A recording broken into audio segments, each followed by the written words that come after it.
was just over 2 hours ago that Nick Saban, now the head coach at the University of Alabama, returned to Tiger Stadium in Baton Rouge. It was just over 40 minutes ago that Nick Saban took the field as the head coach of the top-ranked team in the country. He got a slightly hostile reaction. Saban is back. Whoa, look for me in Louisiana. I belong gone.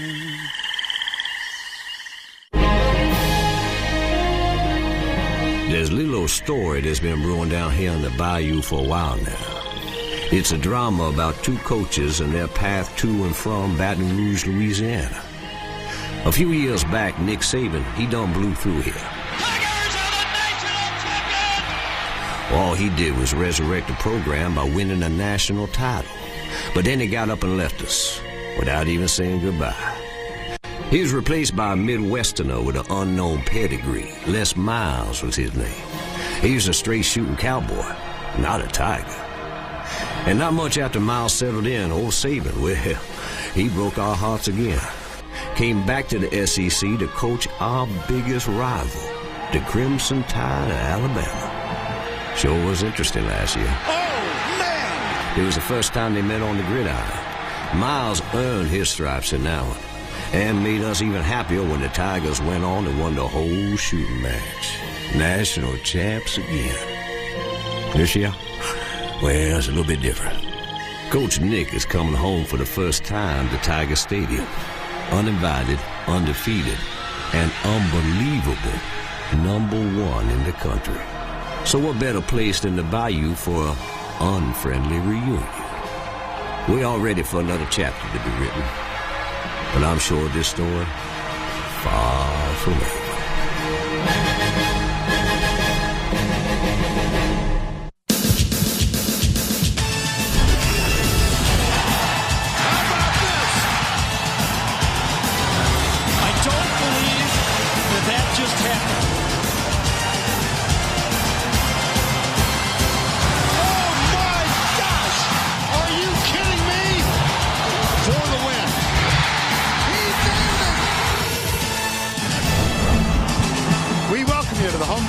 SEC on CBS.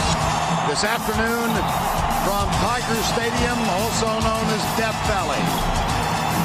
It's the Alabama Crimson Tide and the LSU Tigers, and first on the field, the defending national champions and their head coach, Les Miles.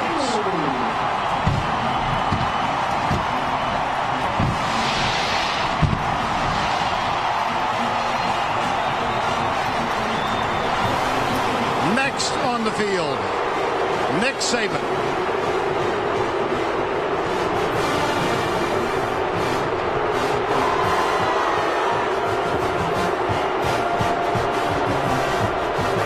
And his team, the Crimson Tide of Alabama. Good afternoon, everybody. Nothing going on here. I'm Bert Lundquist, along with Gary Danielson and Tracy Wolfson. LSU is known for the excellence of its football teams and the passion of its fans. For the past couple of years, that passion, that anger, has been focused on one man, Nick Saban, almost to the exclusion of any other. There's a psychological theory that anger is fueled by fear. If that is true, LSU fanatic fans have had their worst fears realized. Nick Saban is back as the coach of a dreaded rival, and Nick Saban is here coaching the top-ranked team in the country. Nick Saban is with Tracy Wolfson. Thanks, Vern. Coach, your return has been talked about all week, but now that you've stepped on the field and you've greeted your former players, senior friends, how emotional is it for you? Well, hey, this is all about what happens on the field. Nothing else matters. It matters what our players do, the intensity they play with, the toughness, and how we execute. That's what we've been focused on all week, and that's what we got to do today. You talk about what happens on the field. What do you need to do to keep this win? I think the line of scrimmage is going to be critical in this game. You know, for us, we got to control the line of scrimmage on both sides, not give up big plays and make some big plays. Thanks a lot, Coach, for your time. Good luck. All right, Tracy, thank you. Gary Danielson? You can taste it, can't you? How long does his reappearance have relevance in this game? I think it's big. I mean, I really do. I mean, there's a lot of things going LSU's way. I mean, an undefeated team, home game, 2 losses, it sticks with them, but their coach has got the #1 team. I mean, that has to get excited. I think this is going to fuel everything. Almost everything is going LSU's way. On the field, what's the dominant factor? I think this is grown man football. These two teams will try to impose their will, just like Nick Saban told Tracy. Both coaching staffs love the matchup, but it's going to come down to the quarterbacks. And when you've got 2 quarterbacks, one young in big games that haven't been doing a job, Jarrett Lee, and the other guy, John Parker Wilson, who on the road this year is hitting nearly 70% of his passes and has not thrown an interception on the road all year. Tickets a little bit difficult to come by this afternoon. And if they're watching at home, they're watching all SEC college football games brought to you in crystal clear CBS high definition. I just don't know where you could find more perfect weather for a college football Saturday afternoon. 76 degrees, slight breeze from the northwest of 14 miles per hour. Alabama leads the series, though LSU has won the last 5 straight meetings. Alabama's last win, a 31-0 victory here in 2002. LSU won the toss. They deferred to the second half. Alabama will get the ball. Javier Arenas, number 28, is deep. Josh Jasper kicks off. Mike McCoy is back there to provide blocking help, and here is Arenas. Out to the 28-yard line, first down and 10 for the Alabama Crimson Tide. Now the lineups presented by Verizon Wireless. John Parker Wilson, the senior from Hoover, Alabama, has had a history of playing much better on the road than at home. And you see his career stats. He holds all kinds of Crimson Tide records. Yeah, it's a double-edged sword, though. He's been better on the road, as we talked about, but his last 4 games, 1 touchdown pass, 3 interceptions. John Parker has not been carrying his football team. This #1 team in the country, he's going to have to win a game here pretty soon. Huddle on the sideline. One back. That's Coffee. LSU play action on first down. Deep right side, man coverage. And it is incomplete. Good man coverage provided by Chris Hawkins. The pass intended for Marquise Mays, number 4. Well, Nick Saban would admire this coverage. He's right in the hip pocket of Mays. Turns around, finds the ball, and makes the receiver Mays go over and through him. Nick, who loves to teach that, couldn't do it any better than that. That was great coverage for LSU. Second down, 10. McCoy goes wide right with Nikita Stover.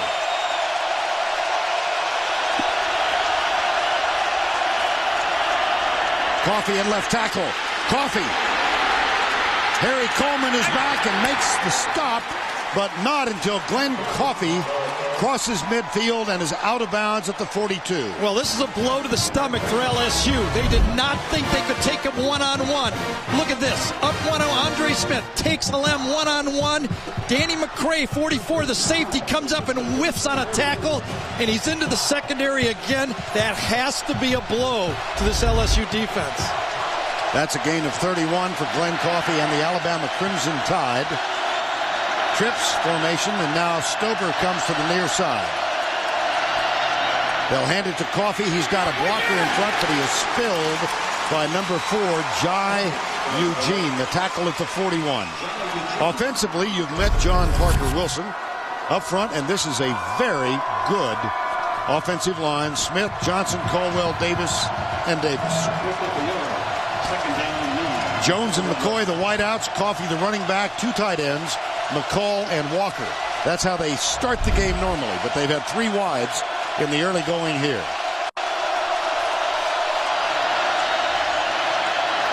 Second down. Parker Wilson. Julio Jones one-on-one on the wing, and he works for a first down at the 30. Defensively for LSU, Jackson, Woods, Favorite, and Raheem Alem, who's earned a start with 6 sacks this year. Riley, Beckwith, and Shepard, the linebackers. Curtis Taylor, normally a starter at safety, out with an injury. Hawkins, Coleman, Danny McCray takes his place. And Jai Eugene is the other ones. First down and 10.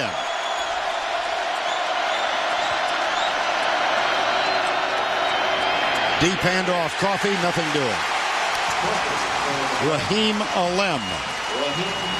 Kind of surprised that LSU has gone with Alem to start this game. He's more of a pass rush specialist, and he's going to face a kind of a ground game. Now, you see he made the play there in space. It wasn't Andre Smith blocking him. The play before, they ran right at him, and Smith handled him. I thought we'd see more Pittman there.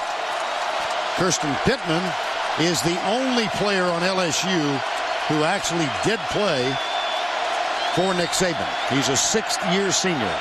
Second down, John Parker Wilson, little one-man screen after Mike McCoy, and he is spilled at the 28. Big tackle by Jai Eugene there. That might have sprung. That could have gotten maybe 8, 12, 15 yards there. Catches him right by the shoe on this quick screen to the outside. Quick pass. You know Alabama's going to do this. They're not sure. Now watch. He comes to the outside and just catches him on his right foot there. Big tackle. On third down, Earl Alexander, a wide receiver, has joined the lineup. He breaks and goes top of the screen, wide right. 3rd and 6, opening drive of the afternoon. Blitz, John Parker Wilson gets out of it, goes right, now pulls up and finds Alexander. Earl Alexander across the goal line. That could be a touchback. And then fumbles. Yes. Was he in possession when he crossed the line? That could be a touchback, I'm telling you. It is. Chad Jones. Now it forced the fumble. I'm sorry, Vern. It will be reviewed, though. What a play by John Parker Wilson. And Earl Alexander stretches the ball out. Can't blame him here. He's going for the touchdown. He stretches it out, and then it's knocked. Now, we don't know if it broke the plane or not, but it's obviously a touchback if it did not. The previous play is under further review. Oh, I don't know. I don't think so. I don't think it got there. I think the official's right on it. Look at the official. Right there. Got his eyes coming right down on it. Look at, he's looking right at that play. Here's the official standing right here, and he's got his eye right on that line. 2 of them. They got another over here. Oh, that's clear. Touchback. What a play by John Parker Wilson to get out of that, though. Nice positioning by the officials as well. Oh, fantastic. 2 of them right on the end line. And Chad Jones, who's comfortable playing sports. You know, he plays other sports, you know, and he's comfortable going for that ball. It was Chad Jones who had the tackle of John Parker Wilson a year ago in Tuscaloosa. Hit his foot, remember, on that one? Yeah, and that led to the winning touchdown. Rush. They blitzed on the play, by the way. Comes out of it, and then Alexander says, oh, yeah, maybe I should go. On the field is confirmed. Touchback. Ken Wagers is the referee today. Listen, Alabama should not feel too bad about this. Yes, it's points, but they drove the ball against the defense. Last look at this. Inches away. Is it inches away all day? Or is it just something to come for? Is LSU going to start making plays?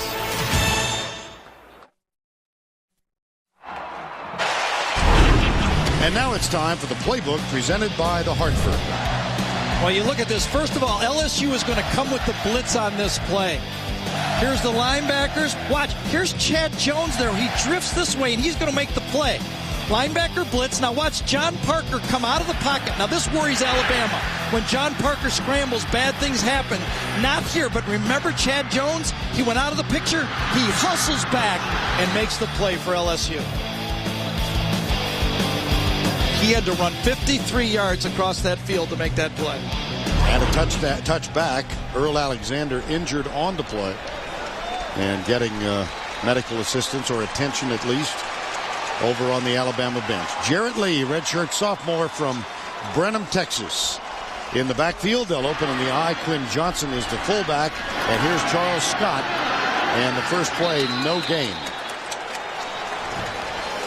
Jarrett Lee, redshirt freshman, has had problems with interceptions, but specifically interceptions, Gary, returned for touchdowns. Yeah, the worst part of an interception, because when you're a freshman on a championship team, you're trying not to lose games. And when you throw them for picks the other way, you start to get self-confident, conscious about it. You think your own team is second-guessing you. And their two biggest losses this year, their only two losses. Here's a whistle, and they'll bring this back. He threw 3 interceptions in the Florida and Georgia losses that were returned for touchdowns. Had another one last week in the win over Tulane. Prior to the snap, false start, number 70 on offense, 25 yards, down lane second. That's Saron Black, the left tackle. And a second down and 17. Lee has had his moments, though. He known already for a great quick release. Gets the ball out as quickly as just about anybody in the SEC. Here's the handoff to Scott going left. Hey, those linebackers for Alabama. You talk about all the fancy stuff.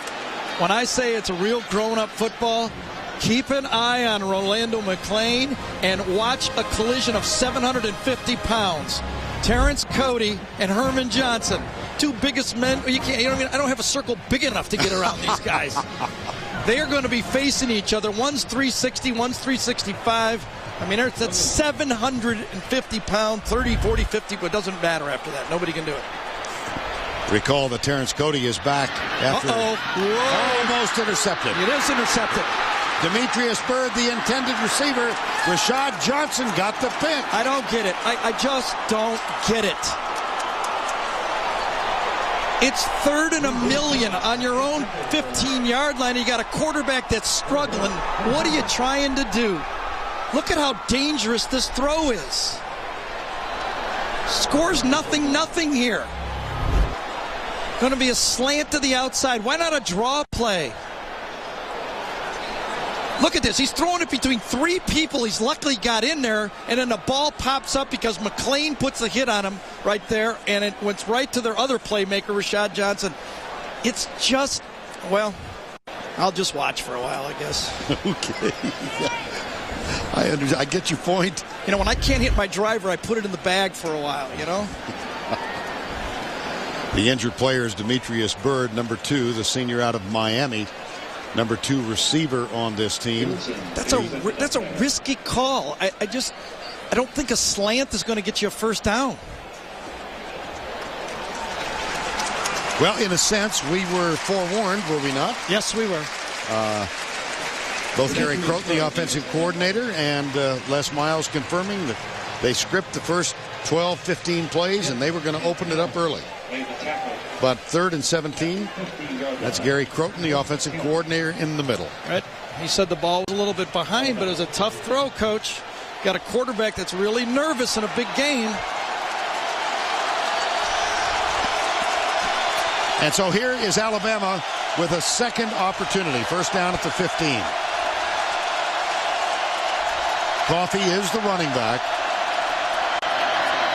Comes left again to the 5, down at the 1. It's like watching the Oakland Raiders play football. They run the ball left behind Gene Upshaw and Art Shell. There's Big Andre. He's got Pittman this time. Pittman just kind of gets pushed out of the way by Big Andre Smith right there. Now, Pittman knew we'd have the cameras on him, didn't we? We talked to him yesterday. Yes.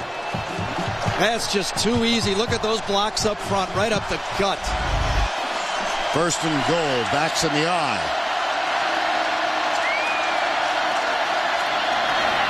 Coffey. No signal yet. It'll be second down. Derry Beckwith, number 48, made the stop.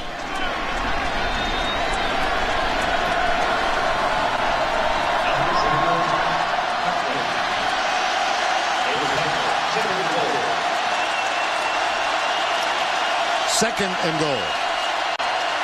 Oh, he Quarterback sneak. Did he drop the ball? And it looked like his knee hit. Sure did. He dropped the ball, I think. Oh, man. I'll tell you, those quarterback sneaks near the goal line are tough. The center gets hit by 2 guys inside. He did not have that ball. Remind me of Jamarcus Russell at Florida 2 years ago.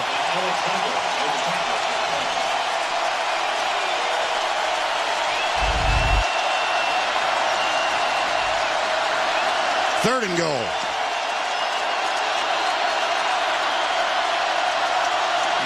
Quarterback sneak formation again. It is over left guard, and this time it's a touchdown, Alabama. It's easier when you get the snap. Well, brutal strategy for LSU. Just brutal strategy. And so the interception, the ball thrown on 3rd and 17. And there is a flag down now, we see, at the 2-yard line. Celebration. A lot of players checked in. I wonder if they did it correctly. There were some odd numbers out there. It is against Alabama. Yep. Probably post-play, though. After the play is over, unsportsmanlike conduct, number 14 on the offense. Penalty to be administered on the succeeding kickoff. John Parker Wilson got the touchdown and the unsportsmanlike call. And now Lee Tiffin is on to try the I'm sure he got a few fingers and stuff to the eye on the play previously, and he was upset about it, but it's a big penalty. High snap. Ball is put down and placed by P.J. Fitzgerald. Let's see what happened here with John Parker. Comes out. He did the cell phone. Look at this cell phone thing is catching fire here. Yep. Apparently the LSU fans who got Tebow's 2 years ago now have John Parker's. I don't recall that Tebow got an unsportsmanlike penalty. No, you always get away. The first guy always gets away from it. They're looking for it now. Anybody home?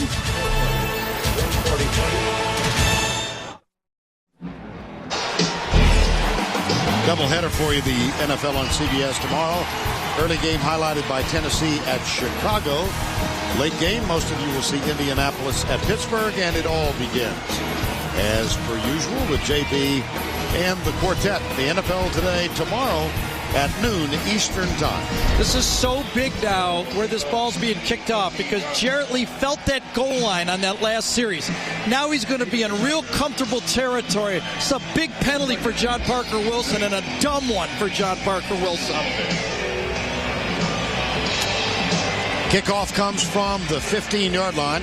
It's Lee Tiffin, the junior from Muscle Shoals, Alabama. And the deep man, Trindon Holliday, one of the best in the country. He's top of the screen. Keelan Williams is the other. This is Keelan Williams, number 5. Well, Gary, you called it, out near the 45. And as LSU sets up for the second time, let's go back and spend a moment with Tim in New York. All right, Vern and Gary, it wasn't easy, but Matthew Stafford's going to find A.J. Green for what turns out to be the game winner against Kentucky, 42-38 Bulldogs. And Wyoming beats Tennessee in Knoxville, ensuring a losing season and no bowl for Philip Fulmer in his final year. Back to you, Vern. Thank you, Tim. 7-0 Alabama here. Midway through the opening quarter, Brandon LaFell breaks off wide to the left, and Demetrius Byrd, who was shaken up on the interception, is back on the field, number 2. Backs in the eye. Charles Scott is the deep back. Jarrett Lee will throw, comes right. Little comeback pattern. It's complete at the 43. Jarrett Lee, we mentioned, a redshirt freshman quarterback. The rest of the offense, Black, Johnson, Helms, Hitt, and Barksdale up front. LaFell, Byrd are the wideouts. Richard Dixon, the tight end.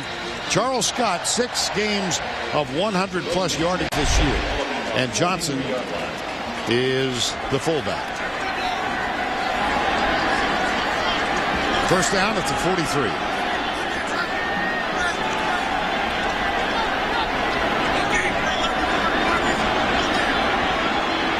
Alabama faking blitz, and they are coming. Here's Lee, left side, at the feet of Brandon LaFell.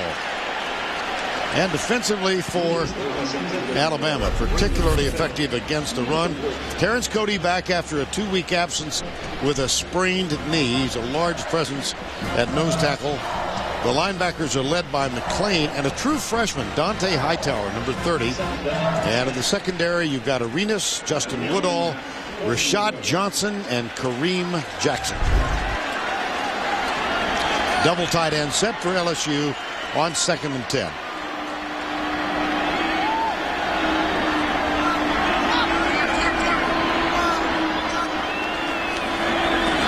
Scott, left tackle. 3rd down and 3, maybe 4, depending on the spot.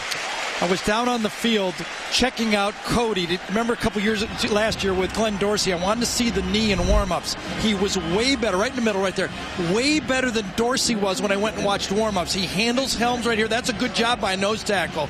You guys win that, get in the backfield. I thought he looked, I thought Dorsey was 70% last year max. I think he's closer to 85, 90%. And Nick Saban said they would spell him throughout. They're worried a little bit about conditions, but he has shared that spot throughout the season with Josh Chapman. On 3rd down, handoff Scott, comes right. First down at the 30. Arenas, number 28, makes the stop. Who will impose their will on the offensive line? That's the name of this game. Cody is going to have to take on these double teams. He's got the center and the guard kind of push him and punish him in this game. That's punishment right there. But he took up 2 guys. Very successful play for LSU. Scott began this year with 4 games of 100+, held in check in the 2 losses. And he's got 4 carries for 11 yards in the early going here. On first down, blitz again. Lee, left side, behind LaFell.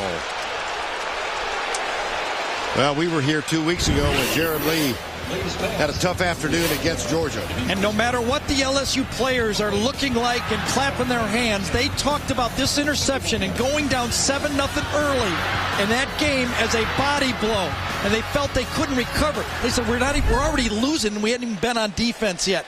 Well, in this game, that early interception, you can see it, the slow starts for Jarrett Lee. And he's off to a slow one in this game with 1 of 4 and an interception already. 2nd down and 10.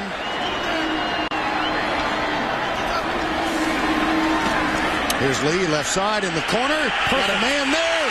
Touchdown, Demetrius Byrd.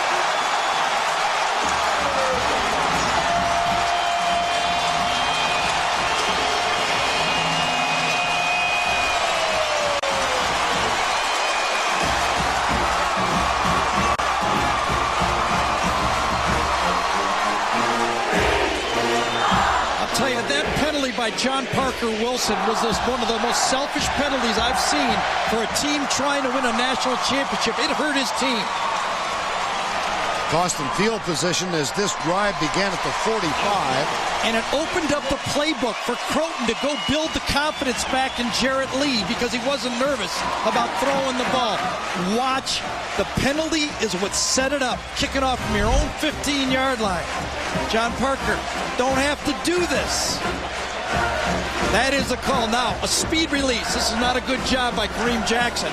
Byrd is a speed receiver. He didn't get his hand on him.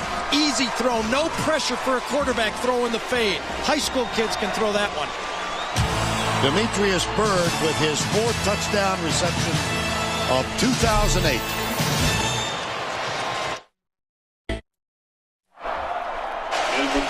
Alabama gets LSU a 30-yard pass. Jarrett Lee to Demetrius Byrd. And this one is tied with 6:21 to go in the opening quarter. They only had to go 54 yards.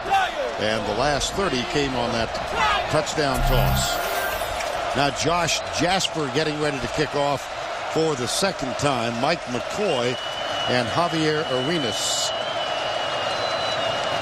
are the deep man. This Alabama team has jumped on top of opposition teams this year, that's the first touchdown. They only allowed 2 field goals before that TD in the first quarter.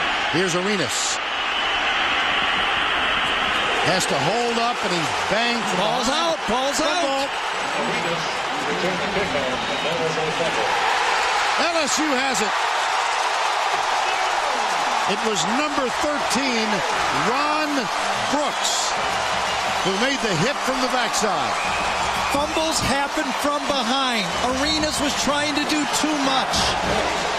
That's where they always come from. The play was dead on that one. Arenas got almost everything he could out of it, and then he starts to slow down and do something, and he gets the hit from behind. Watch this. That's what causes the fumble. You don't even see it, and then it's anybody's ball. So LSU gets the really short field at the 30-yard line. In a tie game, 7-7.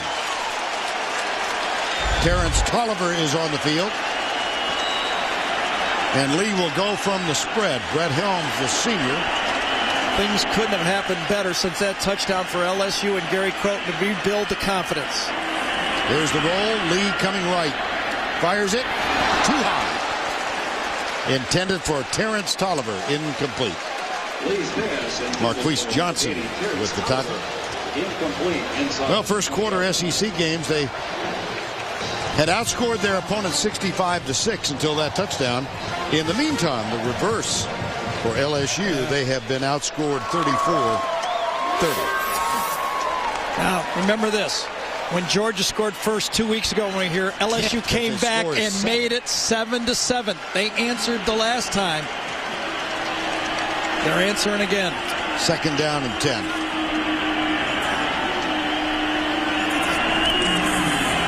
Draw play. Scott. Charles Scott, LSU touchdown.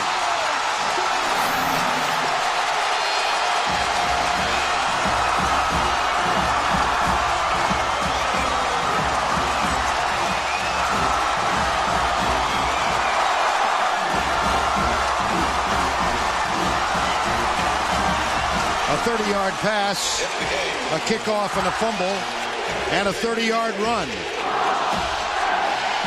And Colt David on to attempt the extra point. Wow. How do you like this well-designed play? First, it's going to be Herman Johnson pulling, and then Quinn Johnson. We get a little Johnson and Johnson here. Watch. This one, and then watch number 45 come in, and he takes on a Hightower.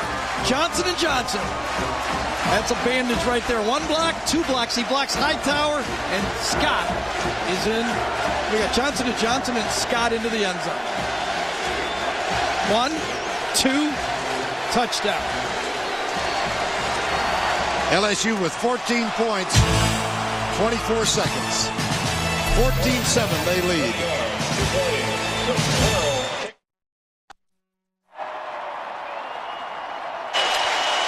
Now you can catch the SEC online.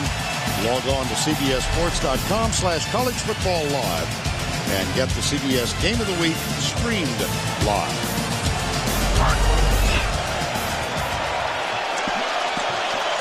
Javier Arenas fumbled when hit by Ron Brooks on the last kickoff. He's one of 2 men deep.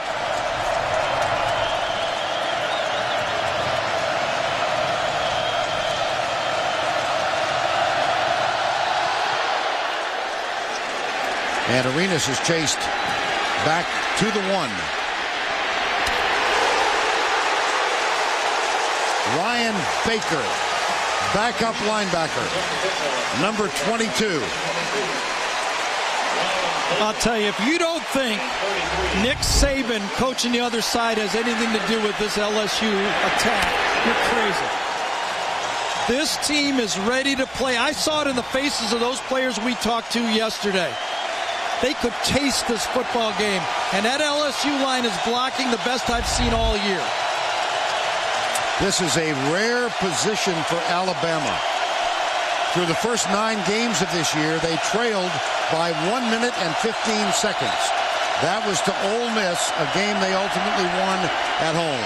John Parker Wilson, chased by Tyson Jackson, fires it left into double coverage, or right rather, and it is incomplete. LSU, I think, may be the only team that matches up strength for strength in the SEC comfortably with Alabama. Alabama imposed their will against Georgia, and Clemson and Tennessee couldn't match up. LSU's big guys match up with the big guys for Alabama. Mike McCoy, wide right. Mark Ingram, number 22, is in at tailback. He's a true freshman, and he gets his first carry in this ball game. It'll be third down and long for Alabama. Let's check in with Tracy Wolfson. Well, Vern, you mentioned Alabama behind for only second time this season. Well, Nick Saban told us this week he was expecting adversity in this game. He said the important thing is how they manage the adversity in games like this. He said they can't be affected by the last play, not get frustrated, and keep playing. He said that's the way you win on the road. That's what makes great victories, the adversities and how you overcome them. They'll have a chance to test it, and they've got to call timeout. They're discombobulated.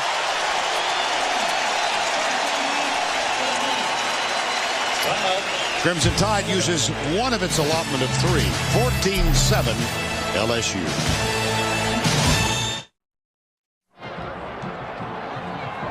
Current standings out west. Alabama can clinch a spot in the SEC title game with a victory today. First time since 1999. And Les Miles working the line judge during the break. What do you suppose? 3rd and 8.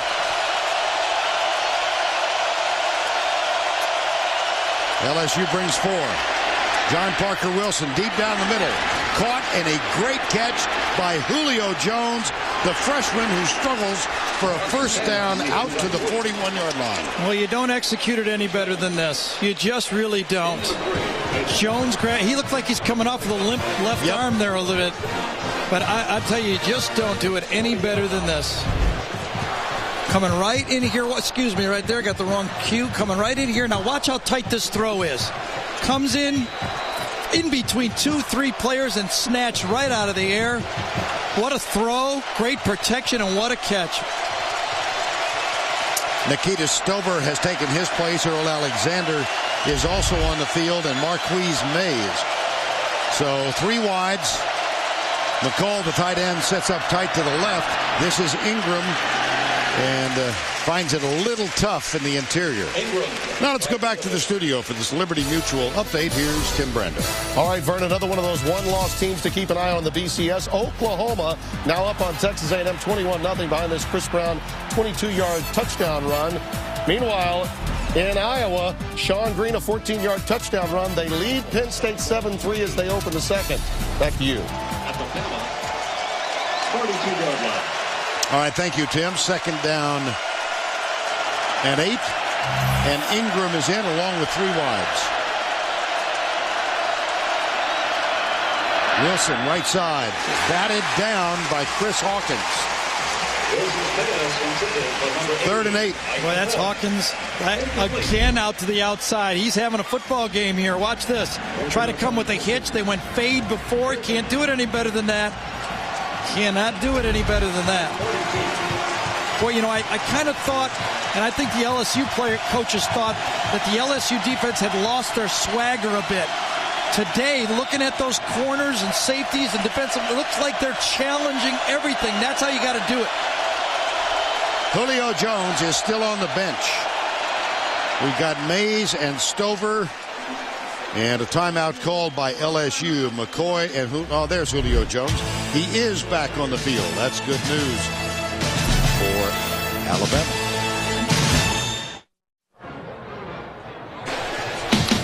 Thursday on CBS, some mysteries require a scientific touch. See why critics call Thursday's #1 new show super cool. 11th hour, new episode Thursday on CBS, America's most watched network. And so 3rd and 8 for the second time. LSU sends 4 defensive ends into its defensive alignment. They've got Alim, Johnson, Tyus Jackson, and Kirsten Pittman. 3rd and 8 again. Last time they did not blitz. Here's Chad Jones. He's a blitzer. Let's see if he comes this time. Does not.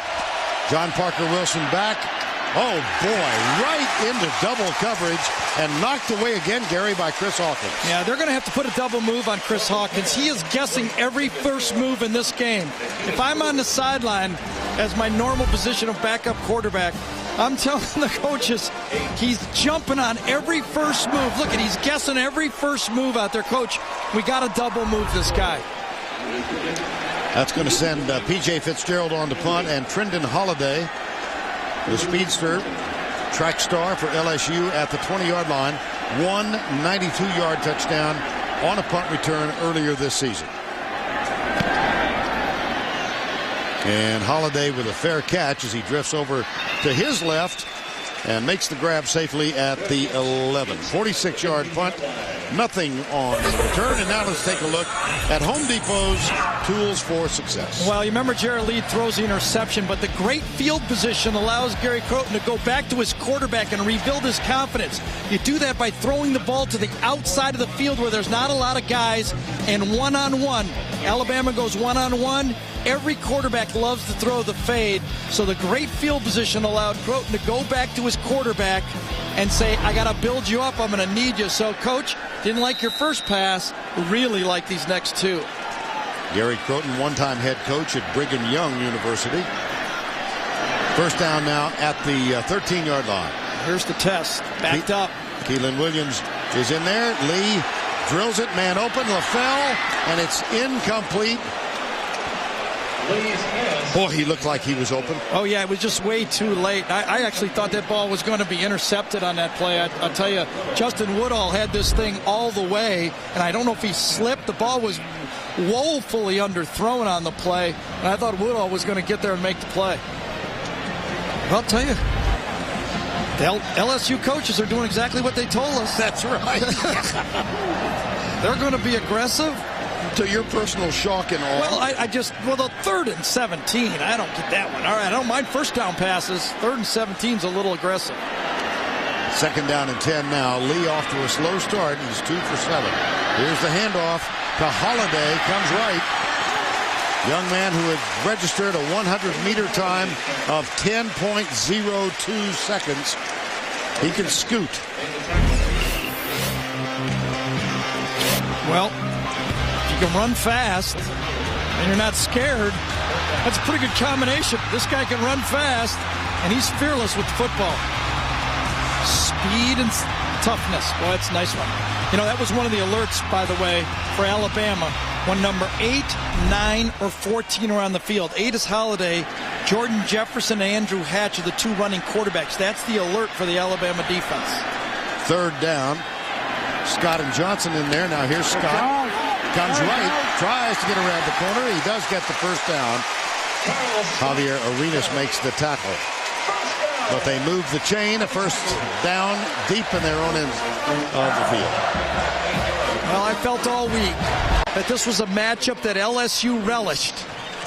Les Miles was going to be on their team about, are you sure Alabama's tougher than you? They've been pushing people around all year. They're going to push us around on our own field. I'll bet that was in their ear all week. A first down and 10 in a 14-7 game. Tigers with the lead. Here's Holiday again. And tackled by Arenas at the 30-yard line. Gain of maybe a half foot. Nice call by Kevin Steele, defensive coordinator for Alabama. He blitzed from the wide side of the field right into the sweep. Here's Kevin Steele, a former head coach at Baylor University. Associate head coach, defense, Alabama.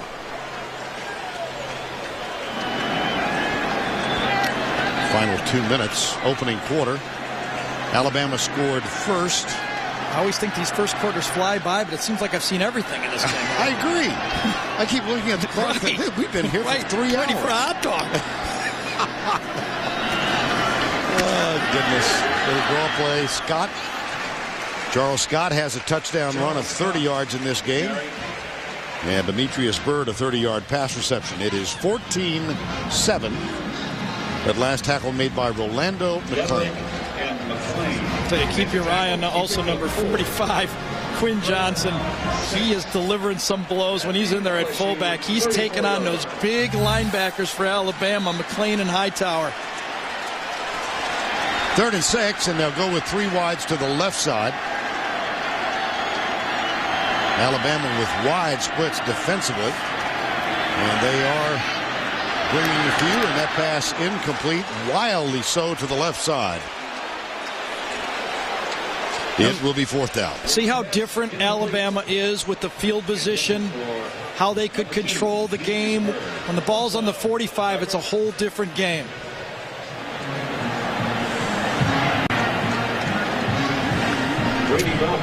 Lee now 2 of 8, 1 touchdown, 1 interception. And the 2 passes have been the easy ones to the outside where there's no really a lot of reading of the play. Just toss it outside. This will be Brady Dalfrey, number 38, on the punt. And Javier Arenas will let it bounce. Runs away from it. It doesn't bounce till it's, well, it was not out of bounds. I thought it was.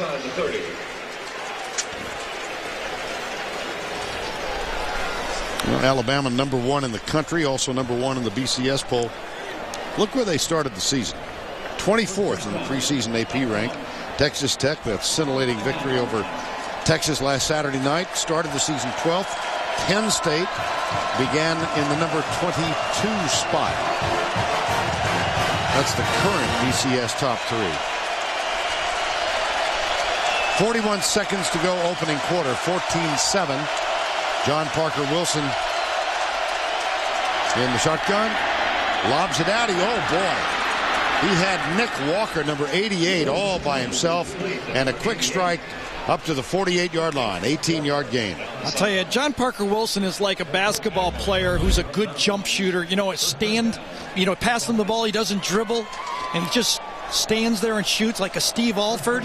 When he's in the pocket and he can set up and throw the ball, he is very accurate and he knows what he's doing. When he has to move around and move his feet, that's when he makes the Alabama coaches very nervous.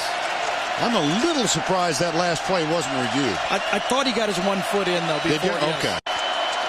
Play fake. John Parker Wilson lobs it out. It's caught by Travis McCall, the other tight end. He is more the blocking tight end, and Nick Walker the receiver.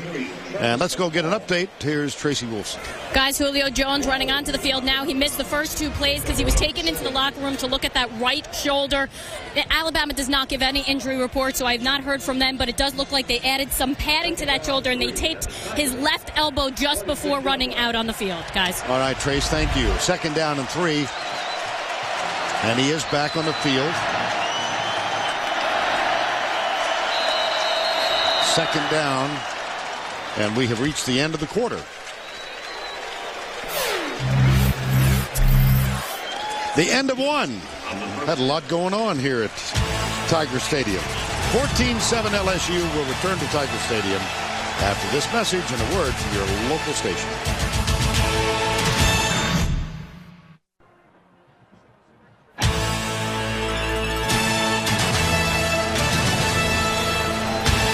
Nick Saban and Les Miles, they've met once before as respective head coaches at Alabama and LSU. That was a 41-34 victory by LSU last year in Tuscaloosa.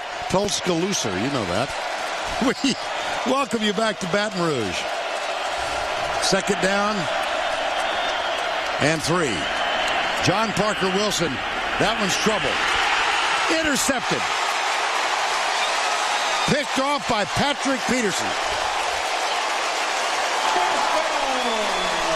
Boy, he had great position from get-go. Peterson is one of the big-time recruits brought into this program. USA Defensive Player of the Year, matched up one-on-one. Look how he cuts off the receiver. Then when the receiver turns to look for the ball, Peterson looks for the ball. John Parker threw that ball anticipating his wide receiver would win it. He did not. That's the 3rd turnover this game, and John Parker Wilson's first interception on the road this year. Well, as close as we expect this one to be, turnovers will be a factor. Charles Scott is the running back. He goes right. Charles Scott. You're a few years removed from the football field, and you're reacting. You know what? This is manly football going on out there. You want to play football? Quinn Johnson, number 45, he's coming downfield like a freight train. And then they got Charles Scott right behind him. You can see why LSU's so disappointed in their season. I mean, you know, they've got such a strong football team, and they've lost football games by turning the ball over. They've got a second down here. And there's Johnson leading the way left side. Scott out to the 28-yard line. I'll tell you, this is headache football here.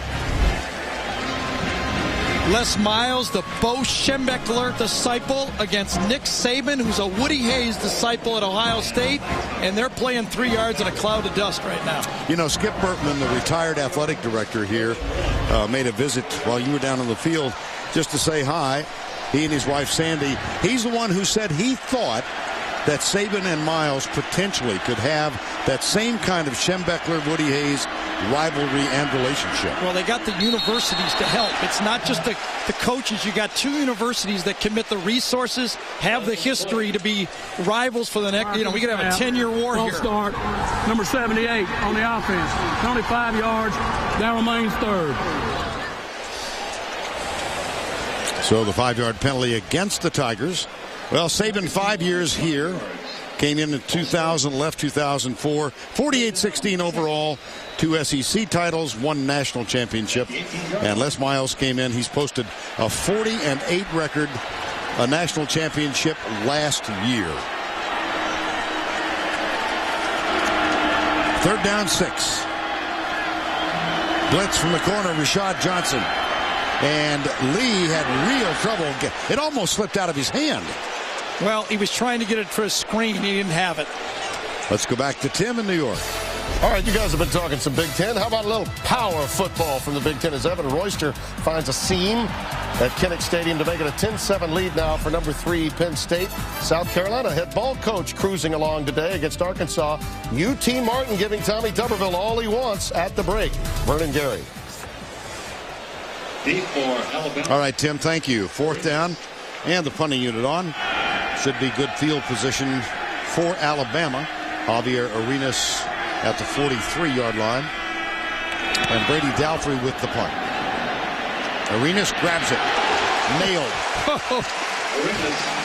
Harry Riley, number 56, first man there.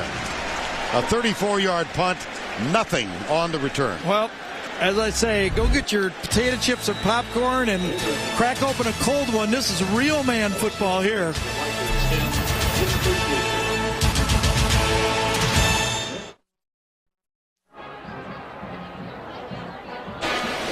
I want to thank MetLife for providing today's aerial coverage. Watch out for more beautiful aerials as CBS Sports teams up with MetLife. Let me read that again. As CBS Sports teams up with MetLife for more coverage this fall. It works when you read it properly. Joel Bakken is the pilot. Those guys floating around the skies for a while and providing these gorgeous shots on a sensational day in Baton Rouge. 1st down 10, John Parker Wilson at quarterback. Fakes the draw. Has all day. My gosh. And there's Julio Jones underneath, and he's got it at the 25-yard line. How about the time for Wilson? Well, all day is the key word here. I mean, you talk about, I don't think LSU believed they were going to throw the ball after the interception. I think LSU's playing run. Okay, where's the ball? Look at, no one's even going for the quarterback, and that allows Julio Jones to come across real late and just pluck it from the air again. He's something, that guy. So you throw the ball in about an 8-foot circle, he catches it.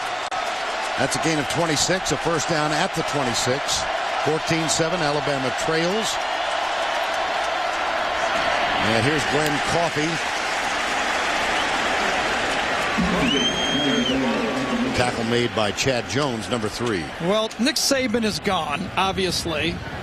There's one of the guys right there coming off. Al Woods was nicked before, and that's been one of the problems with the tackles for LSU. But there's 4 senior defensive linemen on this football team.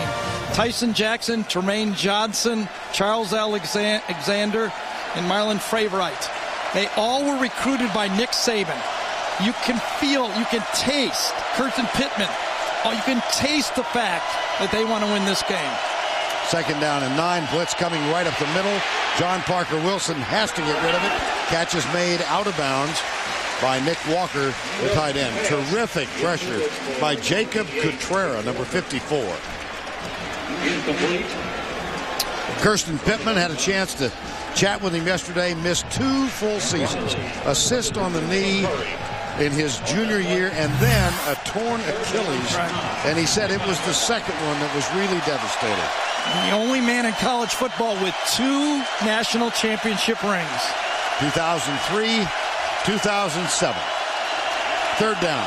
Interesting, Cutera's in there for Beckwith. They were not happy with Beckwith's play coming into this game. Stunts defensively. Wilson with time. Overthrows Julio Jones. Yeah, that's a bad one. Hard to overthrow a 6'4" or 5 guy who jumps like that. This was the play earlier, the opposite side.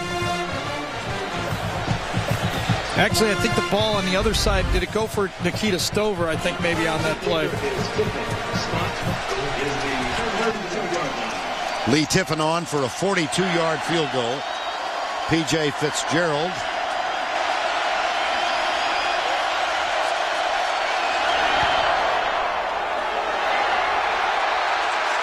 No, sir. No, sir. Tiffin has now missed 6 this year. He's 13 of 19.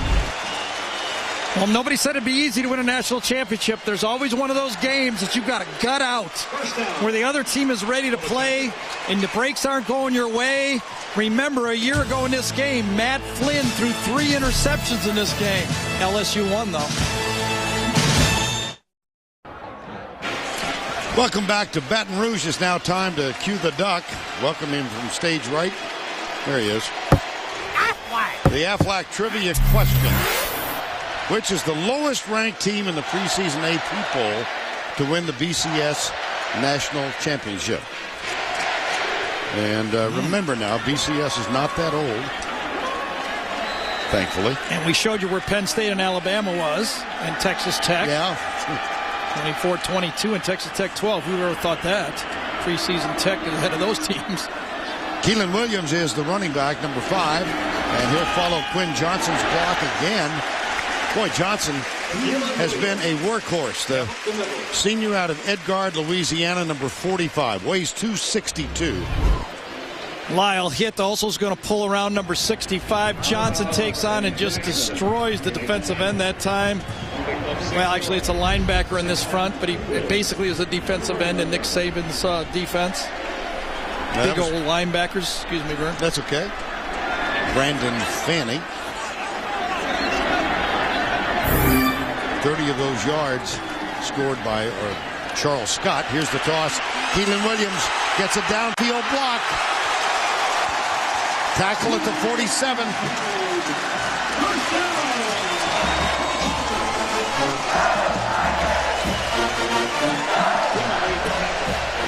Dante Hightower caught in a stunt that time. A perfect call on the play, the opposite way.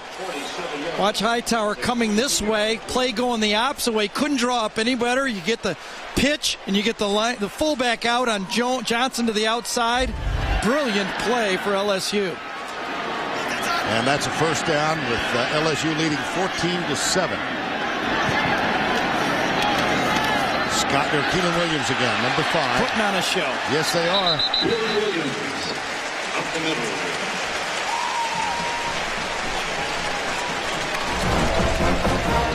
Quinn Johnson, ISO left, run behind Saron Black, nice block, rub off onto the linebacker, beautiful rub off on the linebacker by Black. He gets Hightower again.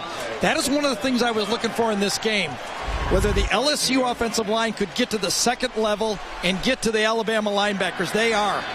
Wonder if Cody's not the force he had been early in the year. LSU, 99 rushing yards. They'll add to the total here. That's inside the 40, 39. And Orlando McCain makes the stop. First half of the SEC this year, Cody in the middle. Terrence Cody might have been the most valuable player in the league. He was stuffing everything. Now look at this. Brett Helms is handling him by himself. That wasn't happening. Guys are injured. Cody looks to me like he's good enough to play, but he doesn't look like he's the force he was before he got injured. 3rd and 1. Keelan Williams behind Quinn Johnson in the eye. Option. Keelan Williams, Johnson out there to help block, but great pursuit, and this one will be short of the first down. Dante Hightower.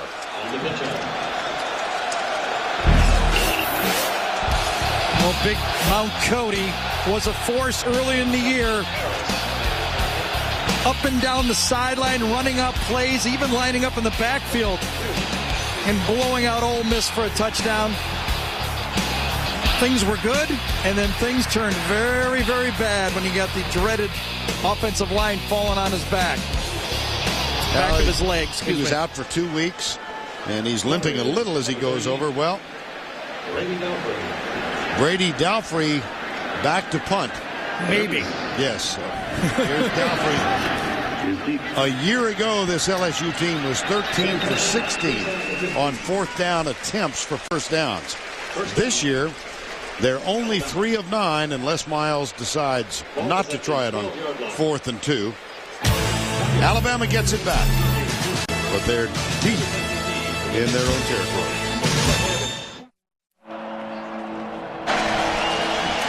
.8:37 to go first half. John Parker Wilson has thrown a touchdown. One of the big plays of this game was after he scored. What is it about cell phones here? This was Tim Tebow a year ago. And that night game, that fabulous night game. No Sean Marino 2 weeks ago. Now, the first 2 guys get away with it, okay? John Parker Wilson earlier in this quarter after he scored a touchdown, but he got flagged for 15 yards. He should have. A very selfish play by a quarterback who should know better. It turned into a big play as Alabama kicked off from its own 15-yard line.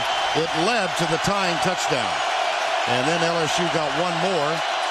We're at 14-7. This is Julio Jones. Boy, does he fight after the catch. This guy's an amazing football player. My goodness. 19-yard gain. I'll tell you, there's some great ones all over college football. These young freshman wide receivers schooled so much better than they were before in years past because of the passing camps and improved coaching and spread offenses in high school. They come in ready to play. 4 in this game. Here's the handoff. This is Mark Ingram, the true freshman, coming right and runs into Derry Beckwith, number 48.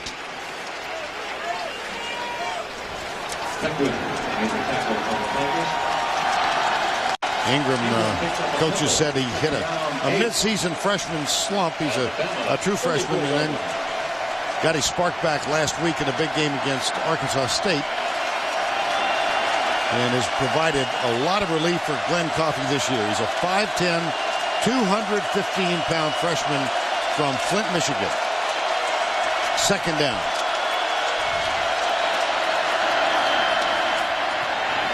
The tight end, Travis McCall. Second catch of this game, just short of the first down. Wilson's pass is complete to number 83, Travis McCall. Well, Nick Saban was here for 5 years, left to the Dolphins, then came back. How about this list of men who coached here, left, and came back?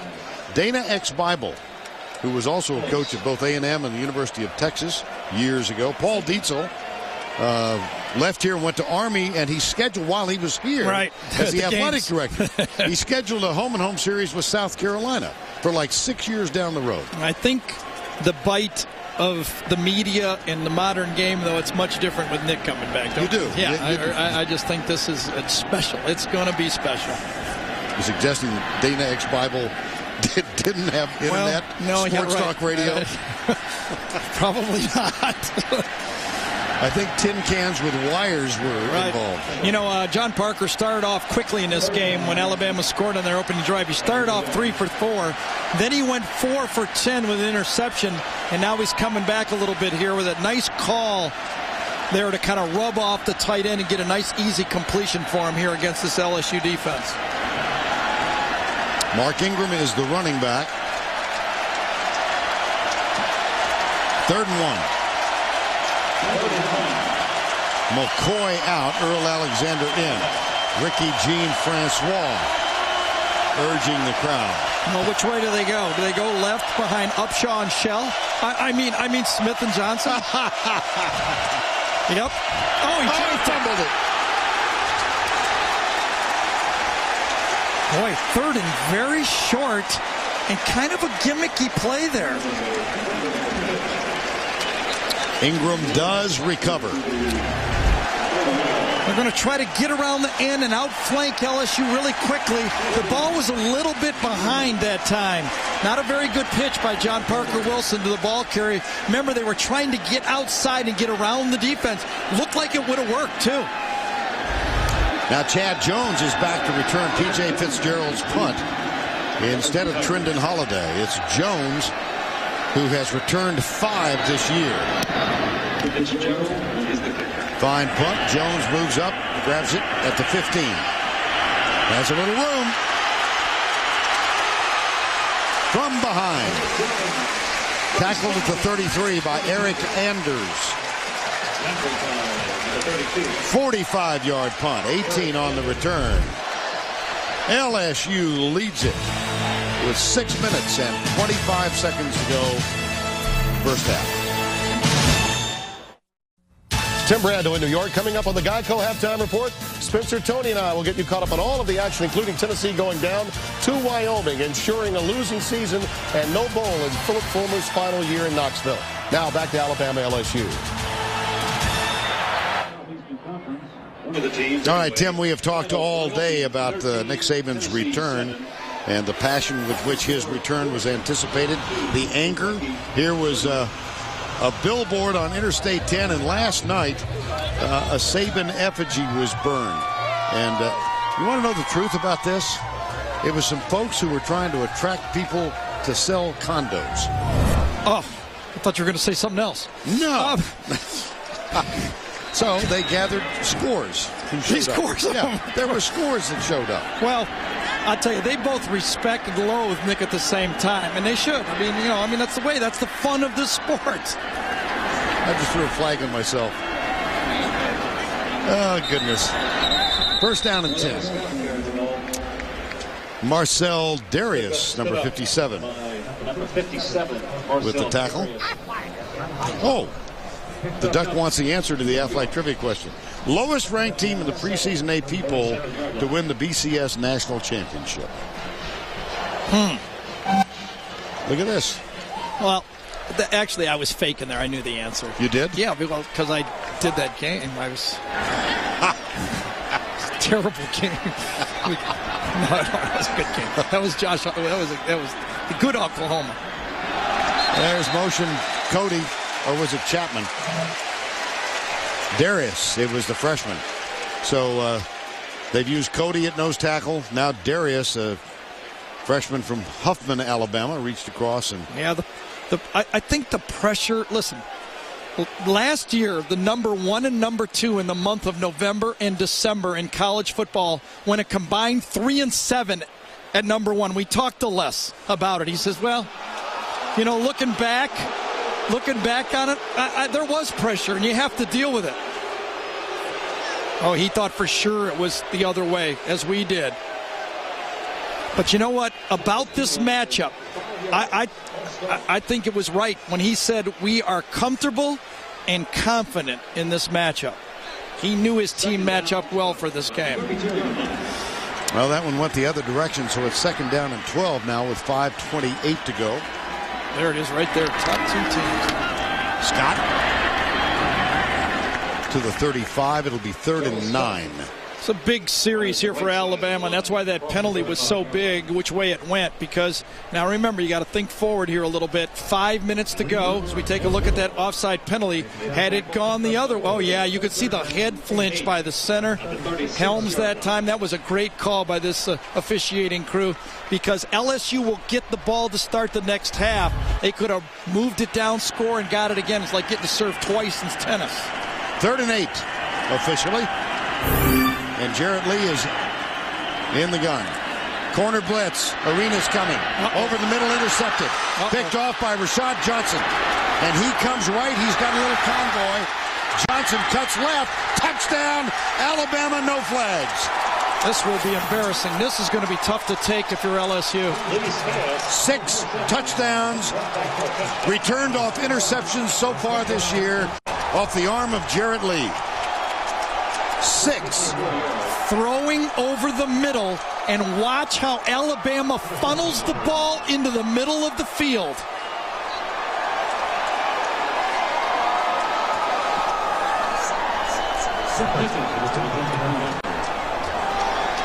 And instead of the scenario Gary anticipated, Rashad Johnson, the leader defensively for the 2nd time this year, has taken a pick the distance.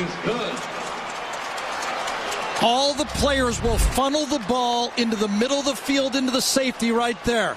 Now watch what happens. Ball comes down and across and led too much. That's an easy throw right to the middle of the field.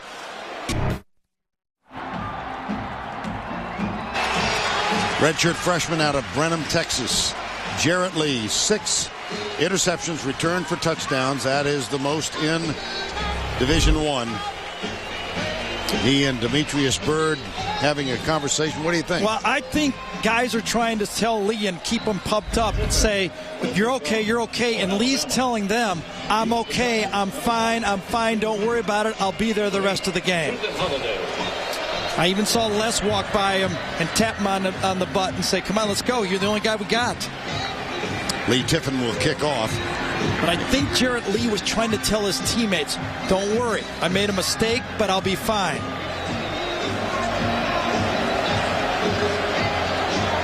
Kind of an enormous load for him to carry, isn't it?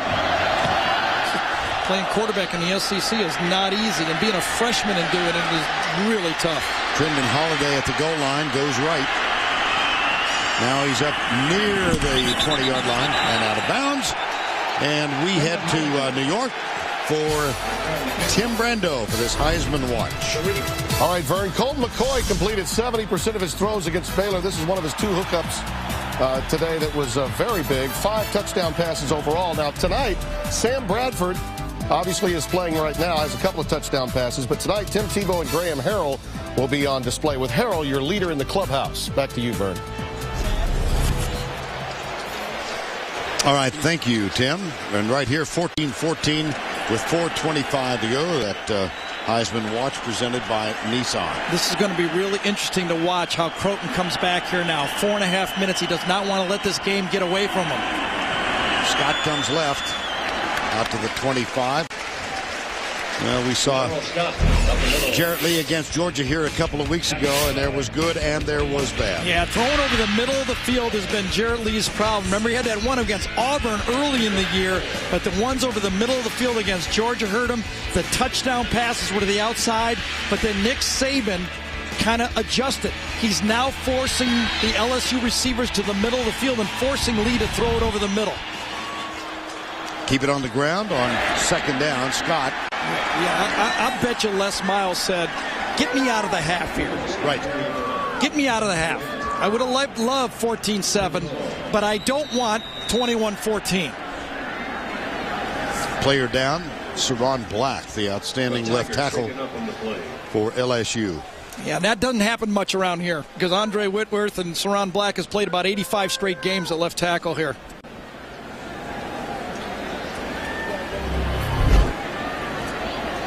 Bottom of the screen right there. Let's see if somebody falls on him again like usual. It is. Coming from the backside, right on the back of the ankle. Can't quite see who it was, to tell you the truth. Prince Hall, apparently. Wow, number 21. Yeah, that's why I didn't see it, because Prince doesn't get much playing time anymore. No. Now Black will be assisted to his feet. Andrew Whitworth, who was his predecessor at left tackle, a proud member of the Cincinnati Bengals, and he is in town.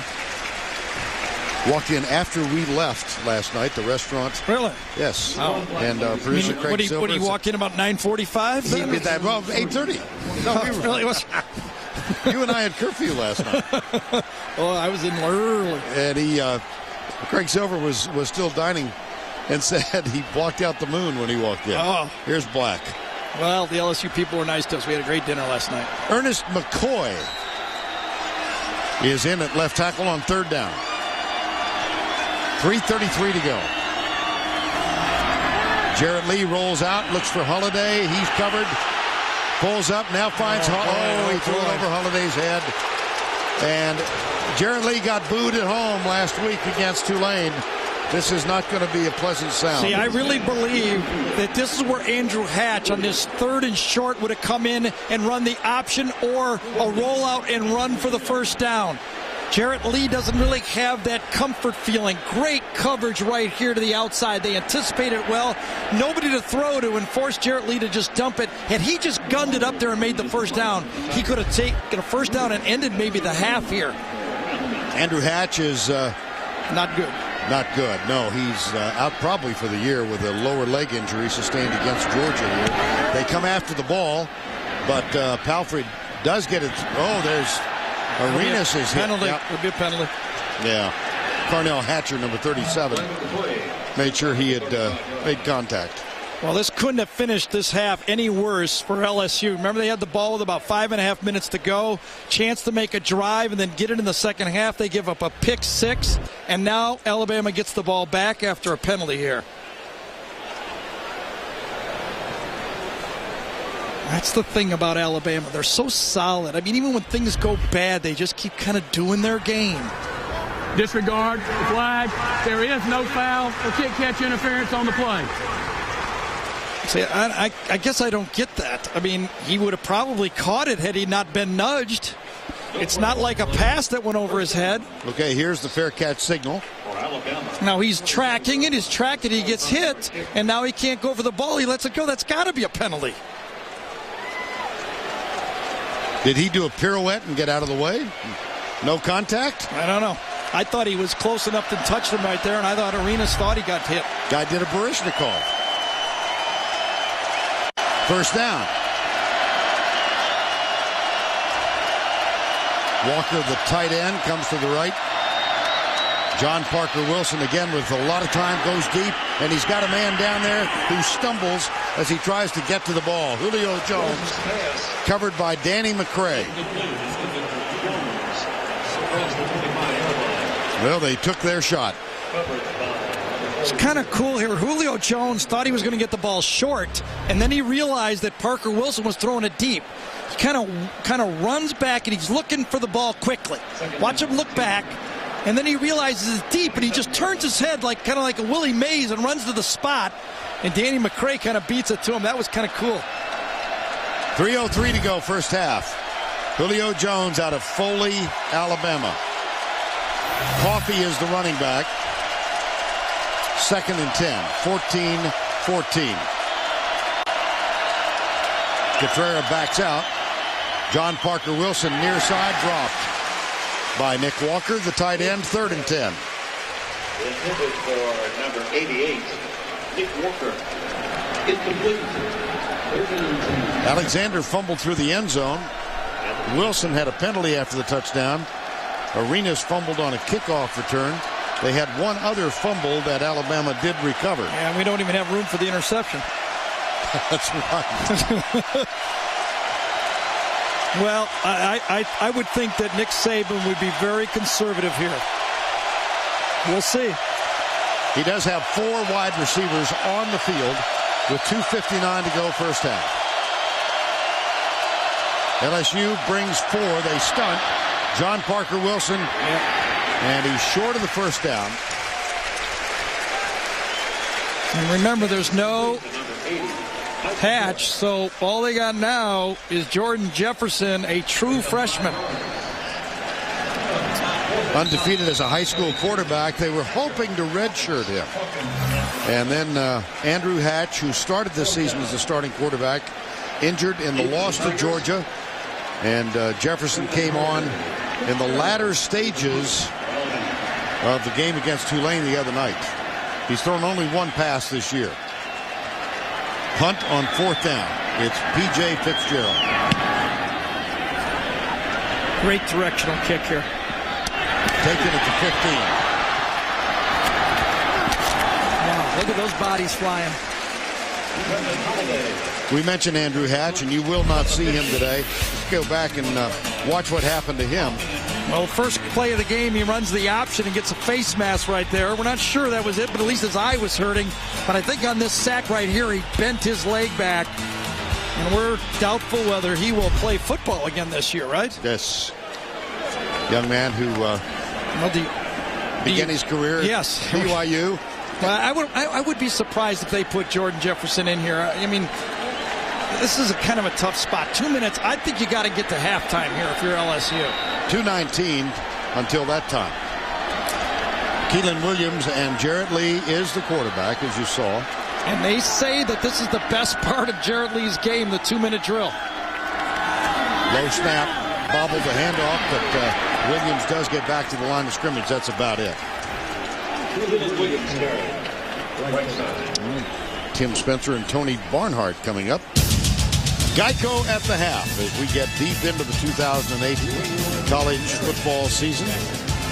We'll get you up to date on everything that's going on around the country. Well, I can tell you right now, if there's no significant gain, Nick Saban will use one of his last 2 timeouts here. It's Williams as the running back. He is to the left of Jarrett Lee. Goes deep, has a man. Caught by Dixon, the tight end, first down. All the way out to the 44-yard line with 90 seconds to go. Boy, this is a nice throw. Seam route.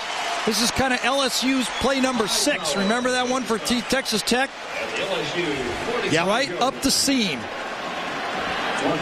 A gain of 21, and the clock started after the chains are put down. Here's Lee. Flips it out. One hopper to the right. Let's go back to the previous play. Dixon's going to come right out to the outside, and he goes right down the hash. Play number 6, 4 vertical. There he is. Boom, hit him right over the linebacker's head. 2nd down and 10.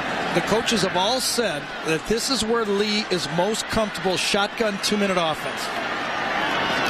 Hand off, Keelan Williams goes right, slips through the line of scrimmage, and crosses the 50 to the 49 with 1:10 to go. Eric Anders makes the stop. That's a gain of 6. Very conservative here for LSU still. 2 timeouts left, and it's 3rd and 4. They're still not trusting Lee. 3rd and 4. Under a minute. Keelan Williams has room. First down plus.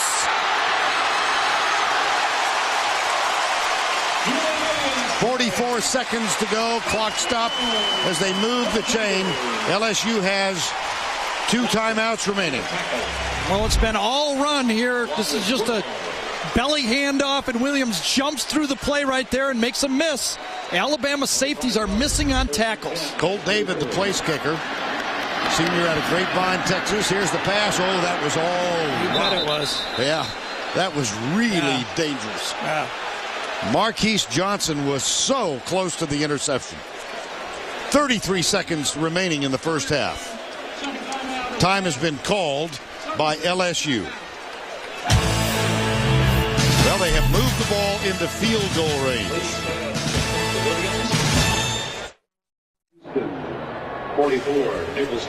33 seconds to go. 2nd down and 9 for LSU. Colt David, well within his range. His, longest of the year is 51. 8 of 10 for the season.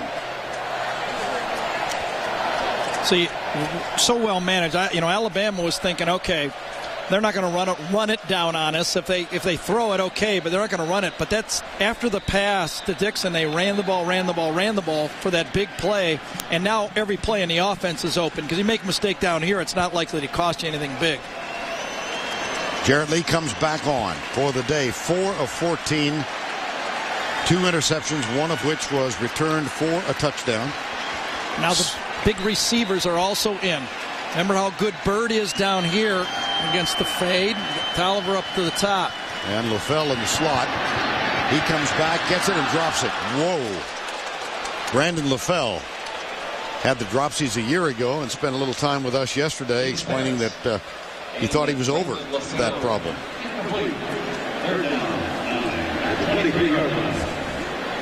So as one of the modern conveniences, he pauses and looks up at the jumbotron. Right. Just watch the replay. Saron Black is back on the field. That's good news for LSU. And Keelan Williams comes on now. Scott comes off. 3rd and 9. Keelan Williams gets the play from Jarrett Lee. 3rd down 9. LSU tied 14-14. 29 seconds to go. Underneath, incomplete. Talk about a lack of confidence in a quarterback. Les Miles wanted the 3 points. They went screen, and Kevin Steele told us on the phone, we play the screens very well because we man up inside. Hightower is all over the running back. He's not dropping at all. Flag was down on the play, though. Yep. Here's Penn Wagers. Disregard the ineligible downfield. The ball never crossed the line of scrimmage. So what happened is the receivers had covered up. All of them were lined up on the line of scrimmage. But since the ball didn't cross the line of scrimmage, they pick it up. That will bring Colt David, the senior place kicker, all-time scoring leader in LSU collegiate football history. And because of Les's reputation, Alabama should play safe. He's going to freeze him. Yeah. Alabama calls time. It will be a 41-yard field goal on 4th and 9. Timeout. Colt David a year ago, one of the more memorable touchdowns we saw. Matt Flynn was the holder, and he flipped it over his shoulder, and Colt David scooted in for about 15 yards. And here's Nick Saban on the sideline.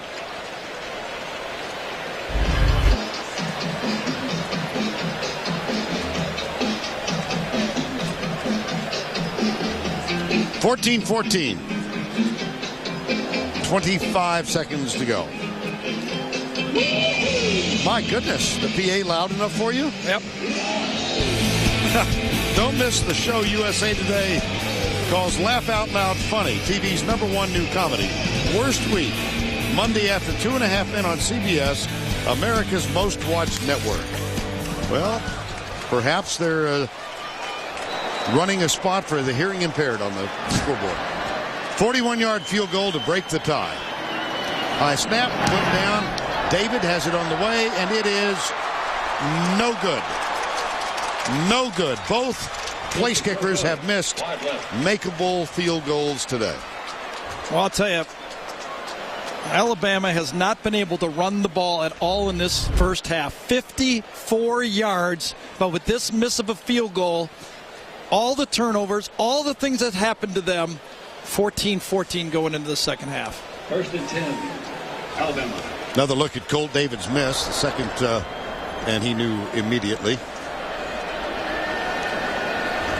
So Alabama on the field, and they'll take a knee.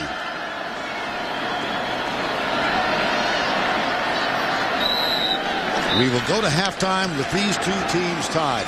The top-ranked and undefeated Alabama Crimson Tide on the road with their head coach Nick Saban. His first return to Death Valley.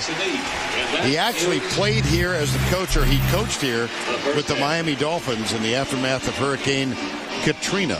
Let's go down to Tracy, who's with Nick Saban. Coach, a tie ball game, but a start that started with 3 turnovers and a missed field goal. Do you think the hype and pressure of the game got to your players at all? Well, I don't know about that, but we're just not playing very well. So what we said we had to do was focus on what we need to do on the field. We're not doing a very good job. They're running the ball on us. We're not stopping the run.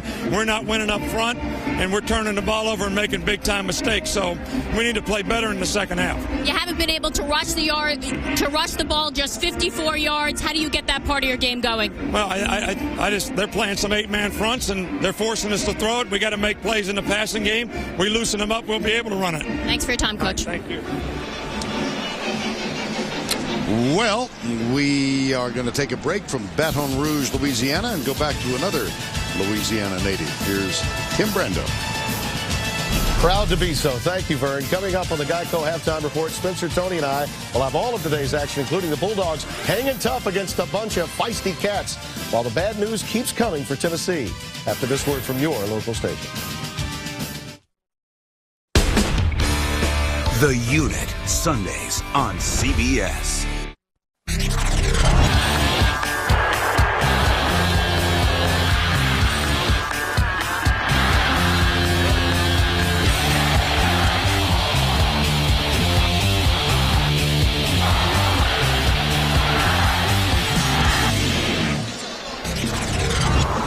We welcome you back to Tiger Stadium. Death Valley, it's called, in Baton Rouge, Louisiana. Number 1 Alabama, 15th ranked LSU, tied at 14 as we get set for the start of the third quarter. Vern Lundquist, Gary Danielson, and Tracy Wolfson with you. Short guy is Trendon Holliday. Taller guy is Keelan Williams. And Lee Tiffin will kick off for the Crimson Tide. This will be taken by Keelan Williams at the 2. Near side and popped as he gets near the 35. And a moment ago, Tracy with Les Miles. Coach, your quarterback play a concern coming in. Jarrett Lee, 63 yards and 2 interceptions. What can he do better in the second half? The one pick really wasn't his fault. He threw it right in there, and the guy, turned it over. He can't do that. We got to manage him best. We are best when he's making plays for us. JoJo LaFell, Bird, those plays are throws, from our quarterback. Will we see true freshman Jordan Jefferson in the second half? There's been some talk, but not at this point. Thanks a lot, Coach. And Jared Lee starts, hands it off left side. Scott, nice run to open this half. He gets out near the 29-yard line. How much of a concern, Gary, at this point is the play of the redshirt freshman quarterback? Huge. Let's be honest. LSU has they scored 28 points in this half. Right. 14 for their side and 14 for the other side. The stats tell the story. LSU's been able to run the ball. Yes, they have to throw the ball to run the ball. But when they throw it, they can't turn it over. They just have to keep it loose enough to keep running the ball. This time it's Scott, and he is tackled by Corey Reamer. So I'm supposed to talk when you ask me those questions? Of course. You're a highly paid television football analyst. I tell you, it's tough. You're trying to beat a number 1 team in the country. We asked the question, can John Parker Wilson win this thing? We're not sure. Still to be determined. We have found that Jarrett Lee could lose it. They're trying to manage him, but not well enough yet. The running game, look at that. I think Alabama fans are shocked, and both teams have been turning it over too much for a number 1 or a preseason or a defending champion to win these type of games. 5 turnovers first half. It's 3rd and 9. And here's Lee, handoff. They keep it conservative. Scott comes to the near side, and LSU will open with a 3 and out. Yeah, the advantage of defensive strategy now has shifted over to Alabama. They do not believe that they will throw the ball in their own end. That guy didn't have much more to say than I did. He looked a little distressed. Yeah, all right. Well, listen, we all know you can't just run the ball and win nowadays. You have to throw it. But when you throw it, as Lou Holt said, son, you'll never throw more than 7 interceptions, because when you get to number 6, I'm taking you out. Oh, goodness. Here's a short punt and an Alabama bounce, so Arenas does not come in contact with it. That was Brady Dalfrey's punt of 29 yards, nothing on the return. Nick Saban encouraged by the start of the Crimson Tide here in the The third quarter, we're tied at 14.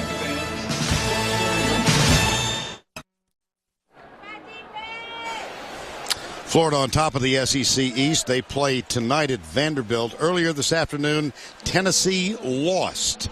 That in the aftermath of the decision to relieve Philip Fulmer at the end of this year. This is not an easy day for me or my family. It's not a day that I sought or accepted easily.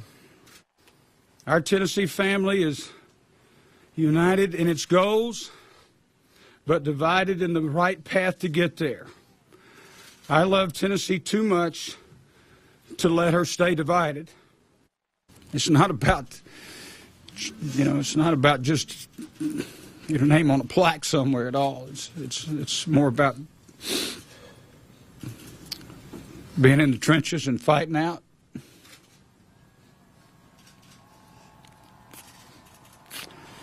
Okay. Very much.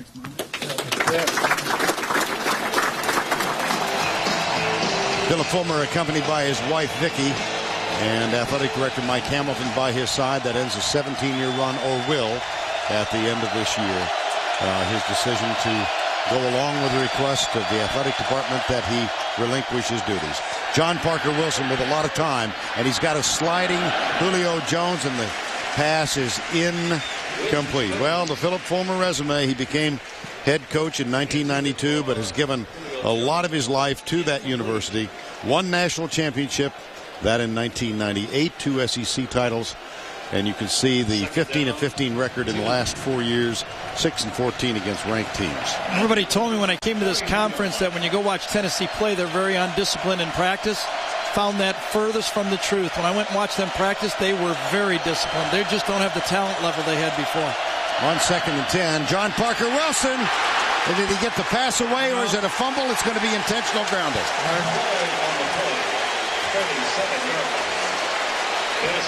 Marlon Favorite, untouched. Well, one of those, this was supposed to be a screen pass, a very conservative play. They're going to try to go right back to Coffee on the play after they fake it to him, and Favorite gets right in there and forces the play before there was any chance. Great job by Kirsten Pittman to read the play and not allow the pass. Now, if you're the coordinator for Alabama, knowing the problems that LSU is having at quarterback, are you going to play conservative? We will disregard the foul. There was a receiver in the vicinity of the ball that could have caught the pass. Pass is ruled incomplete. Second down. Well, I thought it would be possible that he was in the grasp there is what I was thinking. There was.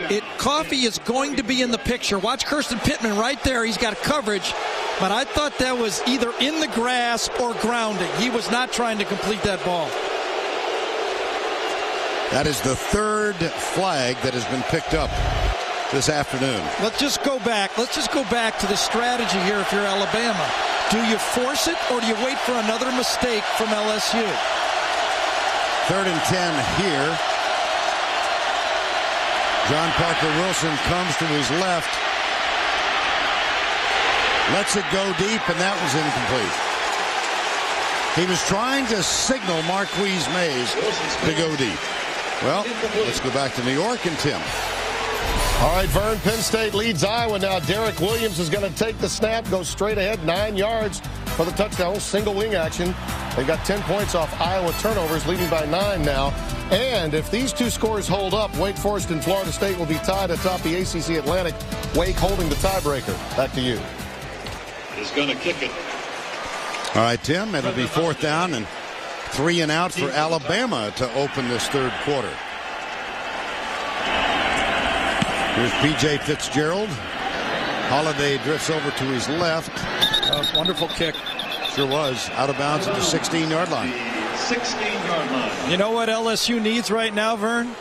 The Wildcat formation. Well, I wonder if Charles Scott can throw the ball. Yeah, right. He'll be back at tailback when we return.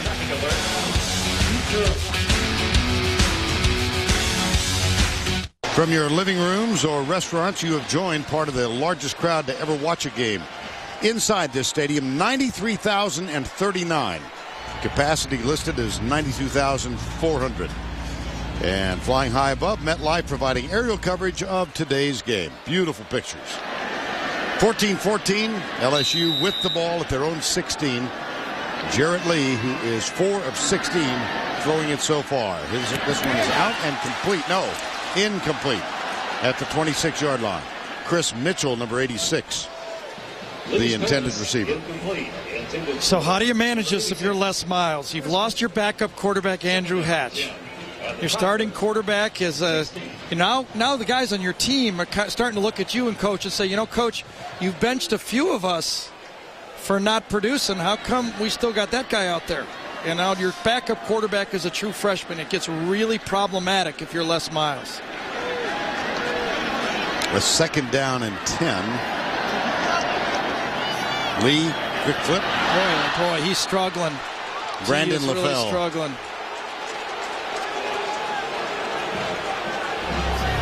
They're trying to find ways for Lee to gain his confidence. 2 throws to the outside. Didn't even get a spiral that time. See, now it's 3rd and long again. And you're backed up inside the 20. Can you really? You've already scored 14 points for the other team. Can you really take the chance again? We'll see. See, here's the problem. Can't beat them if you don't try something. Exactly. But the option is a true freshman who's thrown 1 pass this year. Talented, yes, but they're going to punt, aren't they? They're going to at least. Keelan Williams, that'll give them 5 yards, and they'll bring up 4th and down for the 2nd time. 3 and out for LSU's offense in the 3rd quarter. Yeah, well, it's been tough. You're playing in a tough conference, in a wide-open offense, maybe 2 years before you should, because Ryan Perrilloux should be here right now, and you're playing against one of the best masterminds in college football on the other side. That is a point, isn't it? Yeah. That is Nick Saban over there. Absolutely. Yes. The guy was good in the NFL, let alone here. On 4th down, Dalfrey will punt. Javier Arenas drifts back. Nice punt. This one, a fair catch taken by Arenas at the 31-yard line. 47-yard punt from Dalfrey. Nothing on the return. Not that Alabama's moved the ball all that well so far.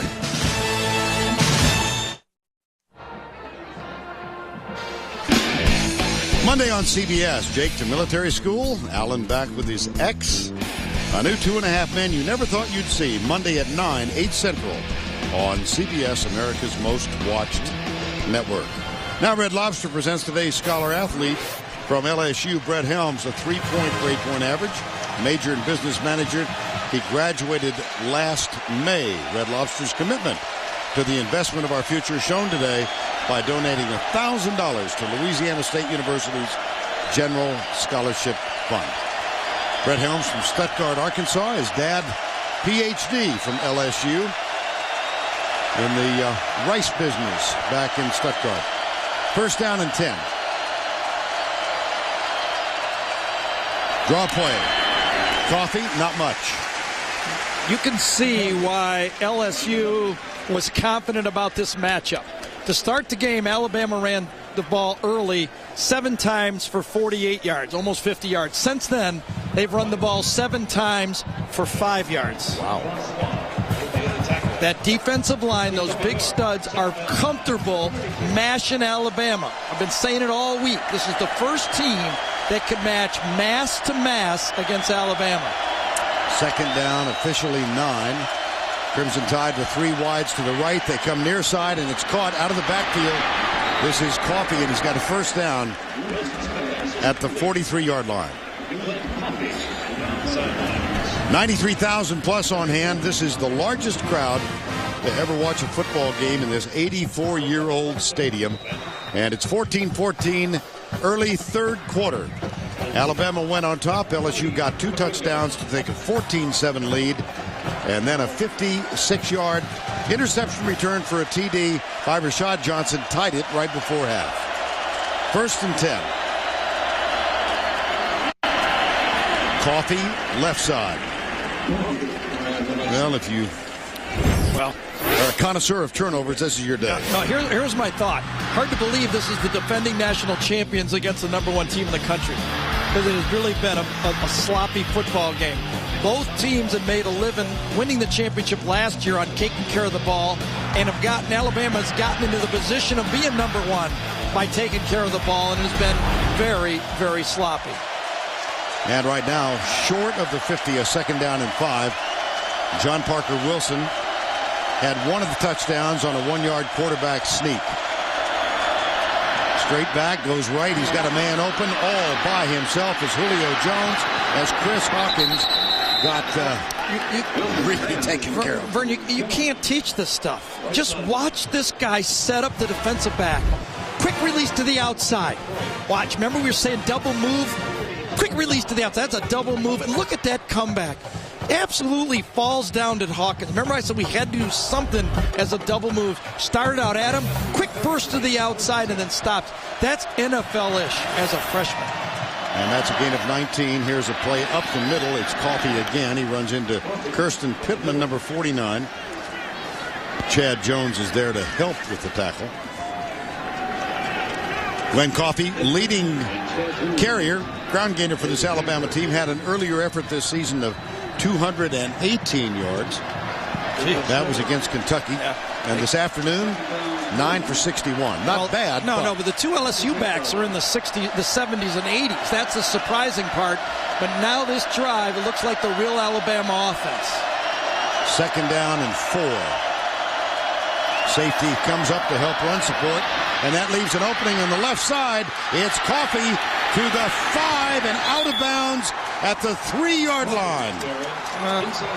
Let's run the ball behind Art Shell, Gene Upshaw, and Jim Otto to the left. Andre Smith, Mike Johnson, and Anton Caldwell go to the left side, and then you got those two big tight ends, Travis McCall and Nick Walker. That is some nice, well-blocked football right there. Well, you realize you show your age when you go back 35 years and reference the Oakland Raiders. Those are wonderful football players. First and goal. Left again. Coffey. Touchdown, Alabama. Left again. Nice to see Andre Smith in the picture. The All-American left tackle.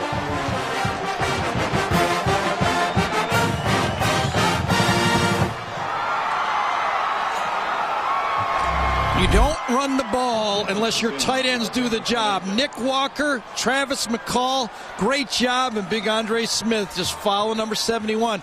Doesn't matter sometimes. If you're good, you can impose your will. That's the phrase of the day. Who will impose their will? Lee Tiffin for the extra point. Up and perfect. It's good. It's really the first score for Bama today. Yes. Here's the toss. Glenn Coffey, junior for Walton Beach, Florida. 21-14, Alabama. All right, I'm going to admit at the outset that this is a groaner. Okay? This is a good one. It appears to me in the middle of the Mississippi that the Crimson Tide are turning things around. That's big Andre Smith, Mike Johnson, the two tugs turning it around, aren't they? Look at how cool that is. Neat to watch. You're not going to be able to hide anymore if you're LSU. You're going to have to just tee it up and play football now. Seems to me that Jarrett Lee's more comfortable that way, but he's made mistakes that way too. The SEC's a bit down at quarterback this year, Vern. Struggling at quarterback. Here's the kick. Holiday coming right. Nice job of avoiding the block in the back. Tyrone King with the tackle. Well, the last time Alabama played as a #1 team in the country, all the way back to October 27, 1980, Ronald Reagan had not yet been elected president. The American hostages in Iran had been held for 359 days. There was a 28-game win streak for Bear Bryant's team. They lost the next week, 6-3 to Mississippi State, and Nick Saban now the only coach to lead top-ranked Alabama in a regular season game. First down and 10, besides Bear Bryant, obviously. Here's Jarrett Lee back to throw. Left side, and that one is complete at the 31-yard line. Complete. Brandon LaFell in front of Kareem Jackson. Well, here it was this time. Alabama lined up almost in a 9-man front and played bump and run to the outside. Kareem Jackson's going to try to follow LaFell all over the field. Look, he doesn't even look back. He just shadows him. Ball thrown to the outside. They are challenging Jarrett Lee to beat him. And they're doing it with man-to-man defense, 8 in the box. That is the first catch of the evening for Brandon LaFell. 7:45 to go, third quarter. Lee comes, and LaFell can't hang on to this one. He is popped in the back. It is an incomplete pass. Lee's pass intended. Javier Arenas hit him in the back.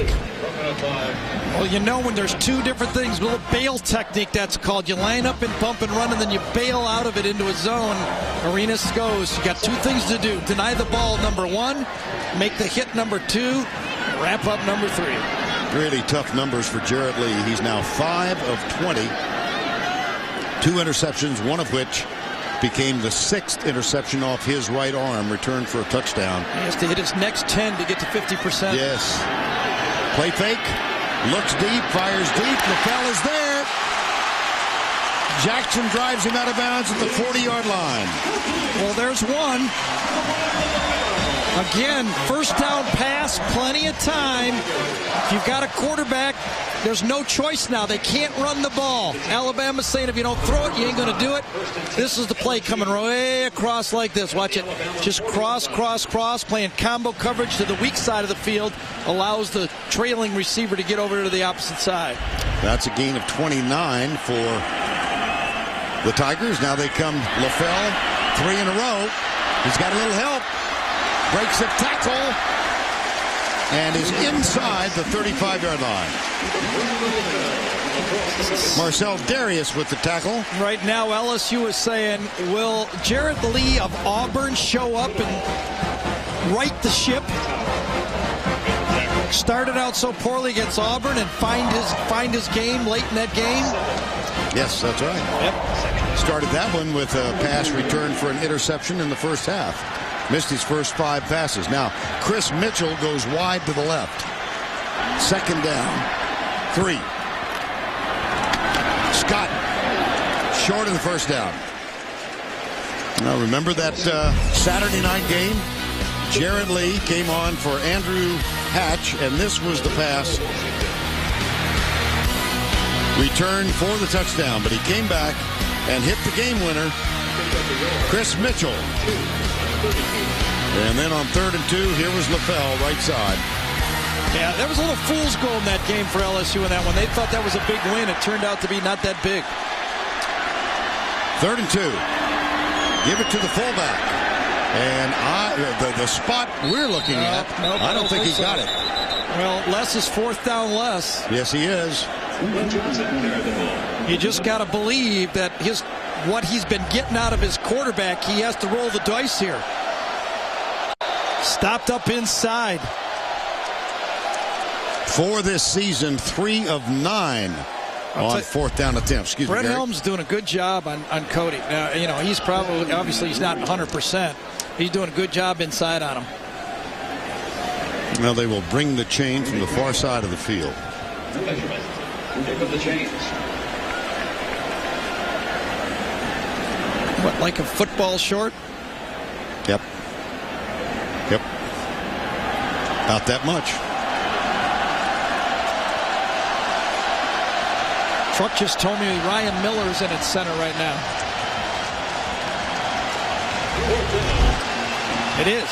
63, Ryan Miller in there, turning Cody around. Nice job. LSU, 4th and a foot, trailing by 7. 5:43 to go, 3rd quarter. They're going to give it to Hester. You know that. Hester's out west. Oh, that's right. Well, last year they would have. They overload to the left.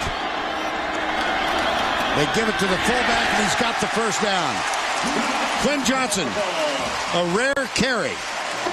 That's only number 6. There's the 7 this year. Alabama actually thought they stopped this play. They thought the tailback had the ball. Cody ran off the field like he stopped it. He didn't know that the fullback had the ball, and 4th down, Les gets one. First down 10, LSU. at the 29-yard line. Charles Scott, 17 carries, 81 yards so far in the game. Alabama has not allowed a runner over 100 yards this season. Here's Scott, and he certainly won't get there on that play. Well, Lorenzo Washington got in the backfield that time and kind of caused the cutback, but that time the Alabama front kind of just attacked. They didn't read two gap. They kind of attacked the play. Marquise Johnson, number 24, with a tackle. Then Jarvis Green Ellis of Ole Miss was the last one. Richard Dixon fell down that time, slipped coming out of it. That was not Jarrett Lee's fault that time. Dixon stumbled coming out of his route. That leaves him with a 2nd down and 10. Third down, I beg your pardon.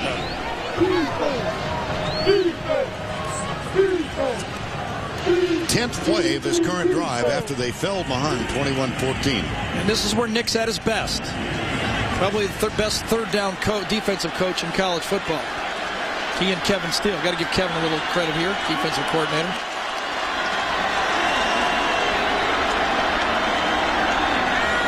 Coming at him. They sure are. From the corner, and the contact is made as the pass goes, and it's intercepted. Picked off by Rolando McClain. Ali Sharif, number 26, made the contact on the blitz.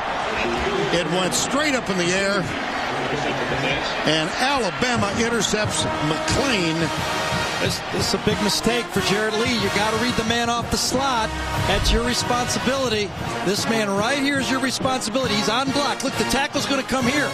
It's your responsibility to see it and get rid of it. The back takes the other guy blitzing. The quarterback's job is one of the two people. The back takes the one to the left. The quarterback takes the blitzing person to the right. Nick Saban dialed it up.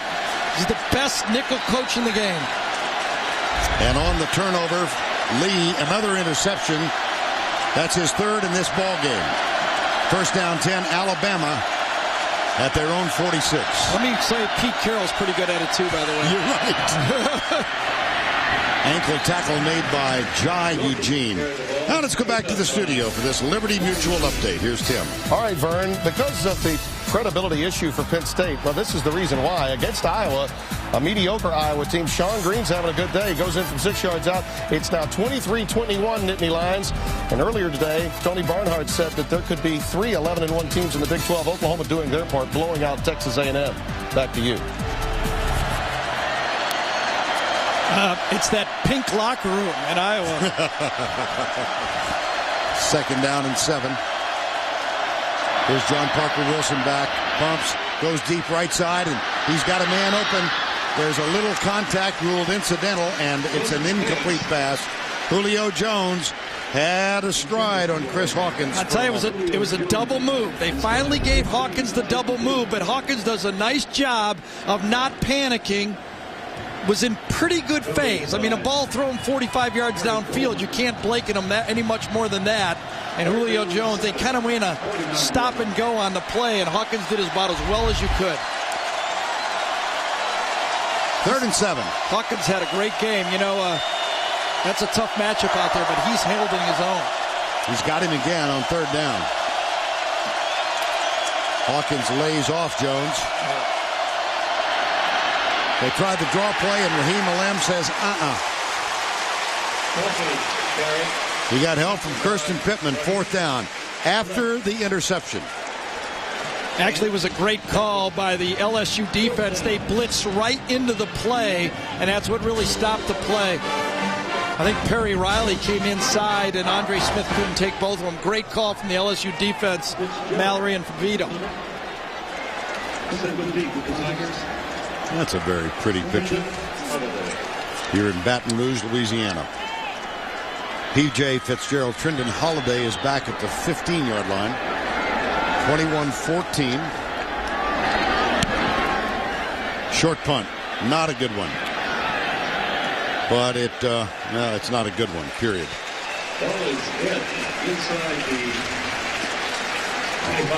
21-14, a 32-yard punt. Next Saturday, we'll have a double header for you Saturday. Notre Dame against Navy, that gets a noon start. And then our crew will be somewhere, either in Gainesville or Tuscaloosa or Auburn, South Carolina, Florida, or Mississippi State, Alabama, or Georgia, Auburn. That's the second game of the doubleheader next Saturday at 3:30. Ryan Miller remains in at center. First down and 10. More importantly, number 12 remains in at quarterback. Are you advocating a change? I've been there. I've thrown multiple interceptions in a game. Sometimes when there's no backup, they're stuck with you. Yeah. And Brett Helms injured. Let's get more from Tracy Wolfson. That's right. Ryan Miller will probably take over at center for the rest of the game. Brett Helms got hit in the head. He is currently in the locker room being evaluated. His return is doubtful. Thank you, Trace. Second down, 7. Keenan Williams now 78 yards in this ball game. Scott with 82.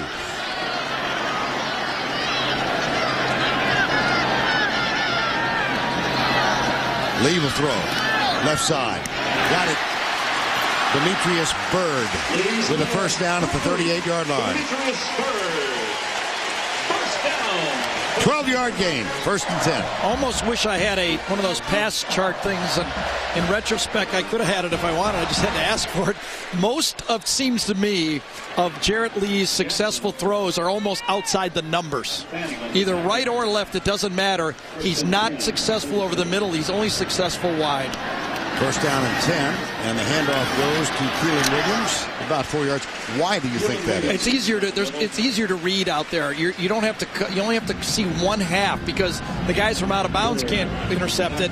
So you got that friendly sideline to throw to out there. That's how Gary Crowton is trying to manage his quarterback here by giving the throws to the outside. Second and 7, 21-14. Final 90 seconds, third quarter. From the spread. Blitz. McCain coming. Screen pass. Demetrius Byrd. Popped hard after the catch. I'll tell you, do you think Alabama put some time on the wide receiver screens? It is a staple of LSU. And they saw this one coming all the way. And just ate it up that time. Arenas just followed him in and made the play. Oh, third and long again. On third down conversions today. LSU 3 of 14. Scott's in. Last one was an interception with a rush, with a pass rush. Remember the blitz? Yep. This time three-man line. See if they drop 8. They will. Lee goes deep right side. There's Chris Mitchell. He can't hang on. Oh, baby. That was a busted assignment for Alabama also. Safety had no reason to hang in the middle of the field. And Mitchell should have made this play. Someone needed to help the quarterback. Quarterback makes perfect throw. Safety takes a bad angle, and Woodall was very, very lucky there. Can't throw it any better than that. And where was that ball thrown, Vern? Outside the numbers. Yes, it was. Yep. So instead of a touchdown or a first and goal, it's fourth down and Javier Arenas back to return the punt.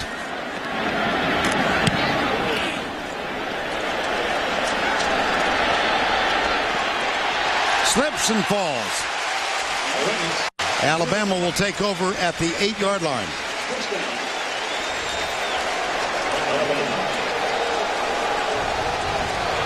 Well, Nick Saban is in his second year at Alabama, of course, after 2 years at Miami.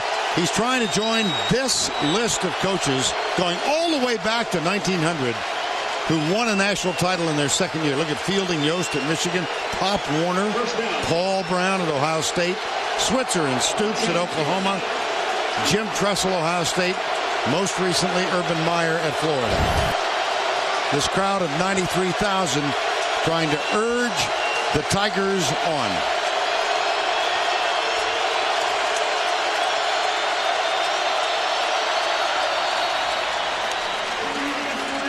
Review.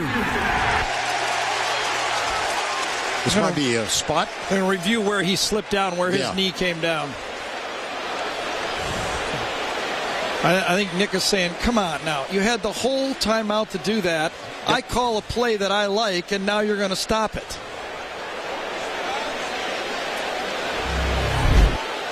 Yeah, it is the spot that's under review. Here's Arenas. About on the 7.5-yard line, it should be. Mm-hmm. Somehow that was translated to the 10-yard line.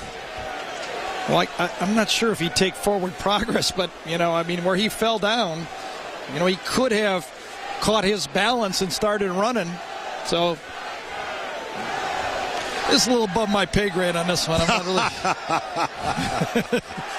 Ah, goodness.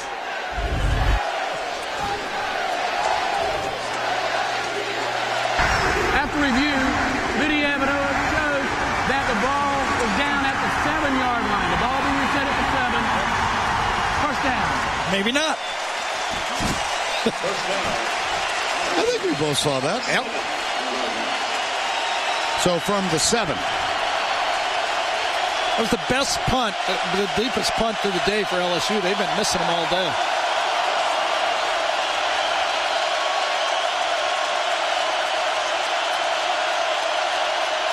Coffee.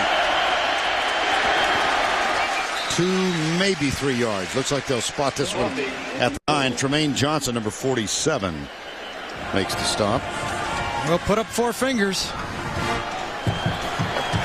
Well, they've got an 80-yard walk to the other end.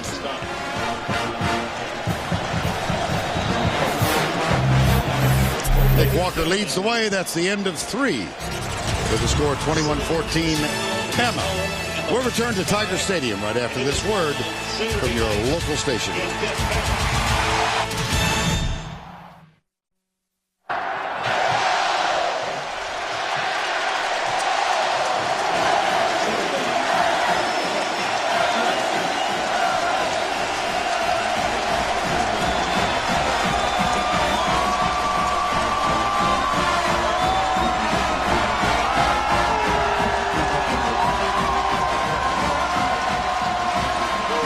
It's a privilege to be a part of it.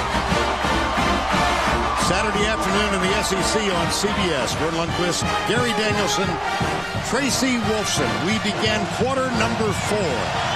Alabama with a 2nd down and 7 at their own 10-yard line. Glenn Coffey is the tailback. He'll get the handoff, come up the middle. Jacob Catrera is there to make the tackle, number 54.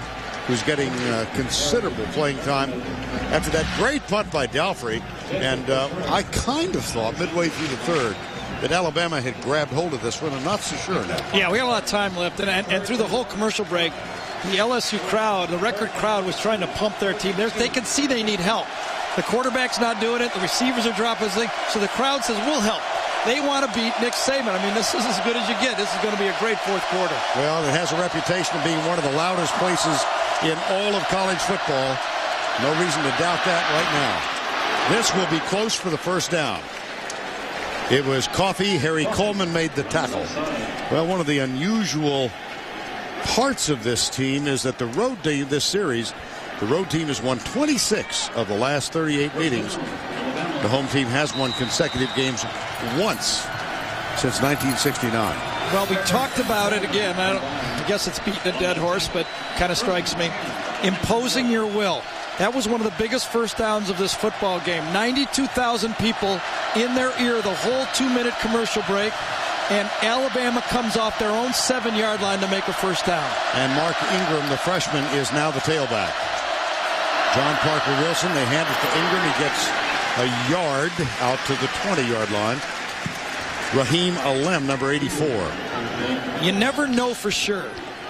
But if you're Alabama right now, you're Nick Saban, obviously you're playing for a chance to play in the national championship.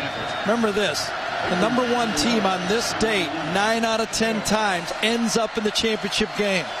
Okay? So I look at the scoreboard if I'm Nick Saban with that quarterback and say, if I could put any points on the board, I can win this game. Glenn Coffey is now the tailback. Play fake. No, they hand it to Coffey. And he doesn't get much. He's across the 20 to the 21. Tyson Jackson makes the stop. Number 1 team in week 3 of the BCS standings has made the title 9 out of 10 years.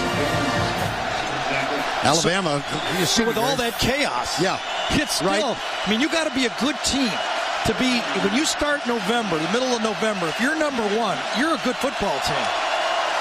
And Alabama ranked number 1 this week in every poll in the country. Senior quarterback on the road, 3rd and 8. No blitz. John Parker Wilson, incomplete, intended for Julio Jones, and Patrick Peterson, number 7, knocked it loose. Well, bad throw by John Parker Wilson, and can anybody help out the quarterback for LSU? Patrick Peterson has to catch this ball. I don't know, did Julio touch it or not? I could not tell if he tipped it. He did tip it.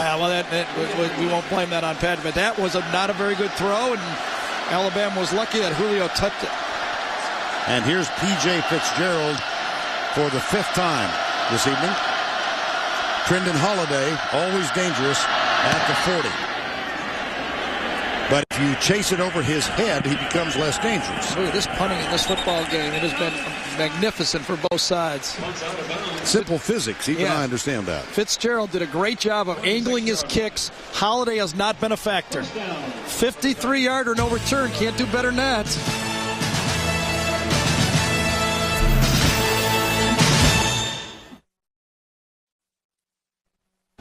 And now, it's time for our Geico scoring recap. Alabama got on the board first. John Parker Wilson, a 1-yard touchdown run after an interception. Only a 15-yard drive. Then Jarrett Lee, a 30-yard toss to Demetrius Byrd for the touchdown, 7-7. LSU then took the lead, and they got it on this run over right guard by Charles Scott, 30 yards. It was 14-7. They appeared in control as we neared the end of the half. But then this interception by Rashad Johnson, he returned it 54 yards for the touchdown. That tied it 14-14. And in the 3rd quarter, Glenn Coffey's 3-yard run got us to where we stand, 21-14, Alabama. Jarrett Lee still the quarterback. Tracy Wolfson reporting that he might have injured his right forearm when he was almost sacked by Ali Sharif a moment ago, but he's still in there. Handoff. Scott comes left and gang tackled as he gets to the 25-yard line. Gary, take us back. Let's go back to that last interception. Remember Ali Sharif coming off the slot right here, hits Jarrett Lee just as he cocks his arm. Misread by Lee, and as he puts his left arm on Lee's right wrist and forearm, that's where he got him. Just got a feeling that Les and Gary got to shake it up a little bit. I just wouldn't be surprised now if we don't see Jordan Jefferson try to come in and run an option or a bootleg and do something different here. 2nd down 11 after the 1-yard loss. Here's Lee, right side, incomplete. Right. Brandon LaFell, the intended receiver, and Jarrett Lee now 9 of 28. Last 8 possessions. Not much to highlight in that list. I remember having a couple like that. Did you? Yeah. Got to hide your eyes when you look at those. And he's 0 for 8 on 3rd downs. Last 2 times it was a blitz, and then they dropped into 8 deep. Boy, I tell you right now, Jarrett Lee has no idea what he's getting here. He's getting a safety blitz. Yes.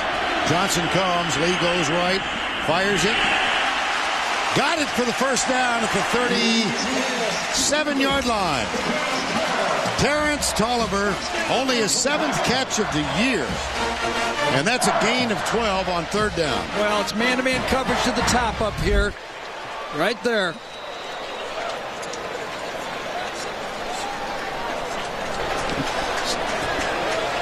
And there's the catch. On 1st down, Scott, no.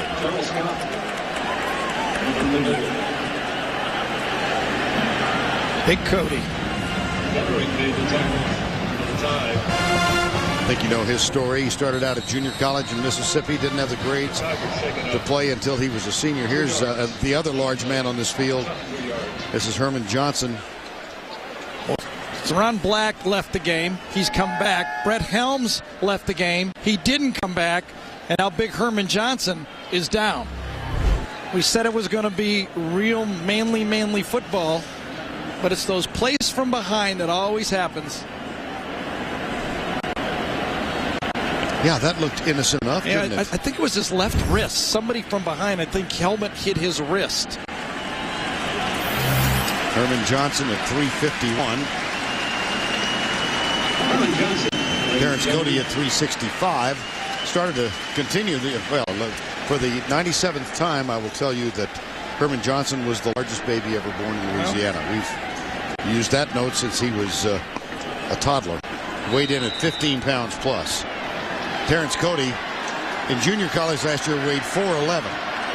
Here's Jarrett Lee rolling right. Off the back foot. It's caught. Another first down for LSU at the 48-yard line. This was a very dangerous play right here. LSU did not get the look they wanted. They rolled to the outside, but they throw right into double coverage in a roll-up zone. That could have been anything. Look at corner in front, safety behind. That could have been a disaster. Zipped in there nicely, but that was not what they were looking for. Tolliver with his second catch in this drive. First down and 10. They'll test the middle, and the yards on the ground have become extremely difficult to attain. Yeah, two big throws, though. Two big first down throws by Lee. He's hanging tough. Now, remember, Alabama has been shaky in the second half and fourth quarter, games before. They're having trouble finishing games. 10 minutes to go. 49-yard line.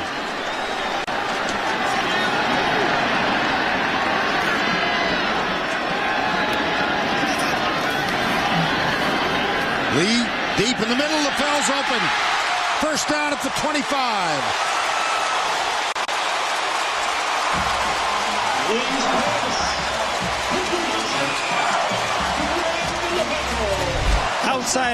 Outside this time. Nobody in the middle of the field. No jam from Arenas. Arenas was inside blitzing or showing the blitz, and Johnson did not get over there in time. Another throw. You gotta like the moxie in Lee. That's what I said. It's tough throwing interceptions, everybody talking about you, having your teammates looking at you, and keep firing.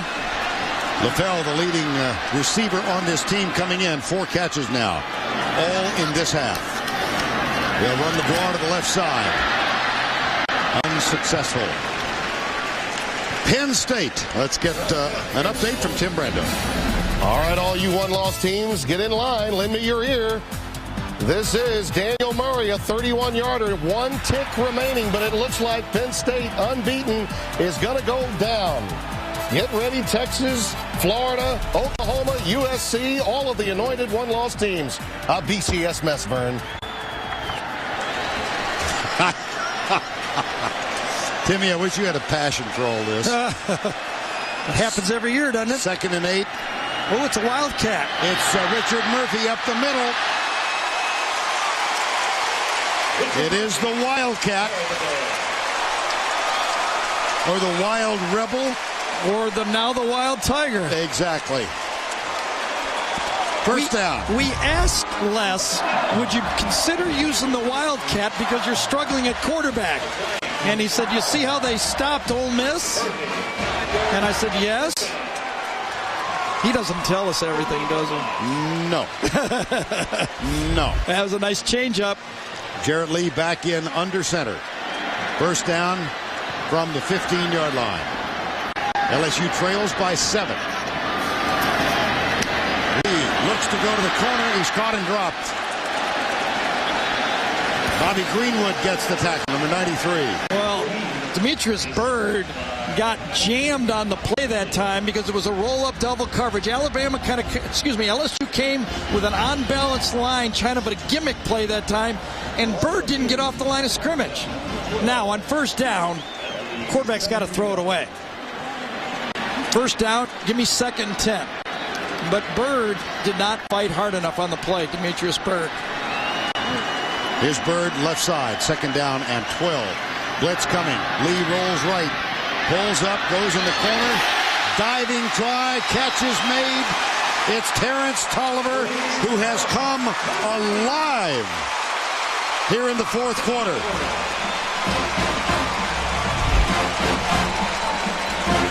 Man-to-man, the MO on Nick Saban. He's going to play bump and run to the outside, and Tolliver has come alive because he's come into the game. Terrence Tolliver has caught 3.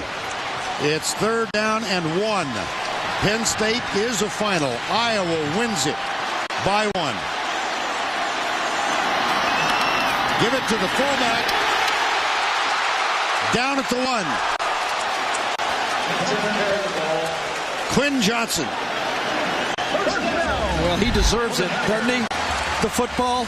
Feed the guy the football that has been knocking linebackers down all game. His knee comes down before he stretches it out. Good call.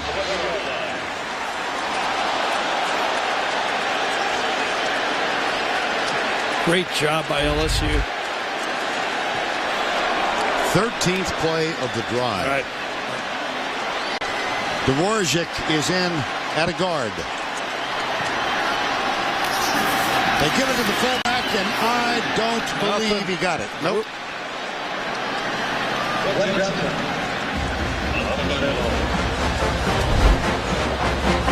Again, trying to slip it to the fullback.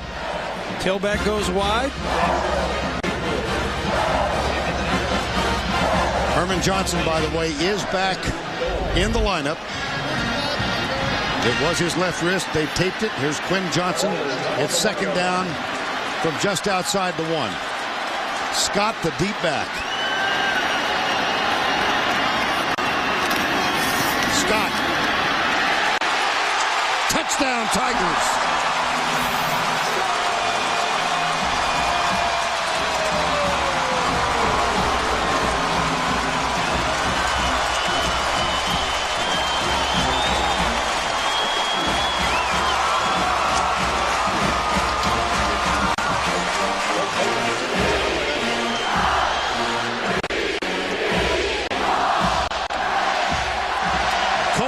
For the tie.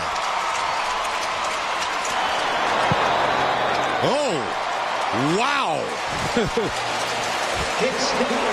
Making a magical mystery ride just inside the left upright. And our quiet guy's whistling. A little different attitude. This game has the same feel as last year's game, doesn't it? Yep.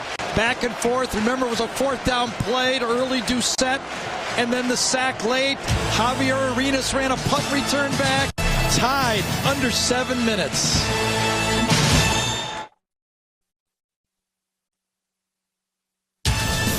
The Home Depot SEC on CBS is sponsored by Chick-fil-A. John Hancock. Wrangler. And by Applebee's. The Crimson Tide. Record crowd on hand by the banks of Mississippi enjoying this one. And coming up later in the game, the 5-star play of the game presented by Wrangler. What a drive by LSU.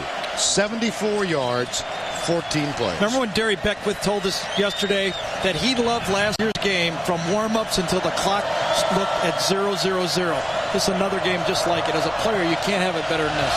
Here is the kick by Jasper. Arenas to the 37-yard line. Ron Brooks with the tackle. Well, let's bring you up to date on the BCS. Alabama's tied. They're number 1. Texas Tech at home tonight against Oklahoma State. Penn State falls on a last-second field goal. Texas defeated Baylor. Florida at Vandy tonight. Oklahoma winning big. Southern Cal against California. Utah came from behind to defeat TCU. Oh, it's going to be some kind of a... Remember all the stuff that happened last year. Yeah. 1st down 10, Crimson Tide. John Parker Wilson flips it out. It's caught by Coffey. He's up to the 45-yard line. I've been talking all year that one of these games, John Parker Wilson is going to have to take his team and win a game. Now remember, A few years back, Craig Krenzel kind of was the manager of that team at Ohio State. But in Purdue that year, he had to throw that holy Buckeye pass to win it on 4th down. These quarterbacks, sooner or later, have to win a game to win the national championship. On 2nd down and 2, Wilson hands it off left side. Coffee. He's got a first down, and he is across midfield. It'll be first down, Alabama. Well, you know, you talk about John Parker Wilson. We've gotten to know him very well. Right. He's been the starter, grew up idolizing Alabama, played at Hoover, suburban Birmingham. He holds almost all the records, Gary, for Alabama, but no one ever thinks to include him in a list of great Alabama quarterbacks. He reminds me of Chris Leak when Leak was at Florida. Remember that last year? Now, he needed help from Tebow that year. But to fulfill it, to do it all, he had to get to that championship game. I think the same for John Parker.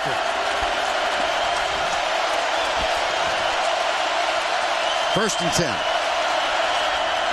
Blitz coming. Wilson still has it. Looks right. And he'll hang on and get out of bounds at the 42-yard line. It was Tyson Jackson who chased him there with help from Perry Riley. That's a gain of 6. It's a big play right here. Nothing happened. Nobody to throw to. John Parker Wilson gets to the outside. And a really nice pull off that time by Perry Riley, number 56. Because a hit there would have tacked down 15 yards and got him inside field goal range. 2nd and 4. Coffee has gone over 100 yards. He is the lone setback.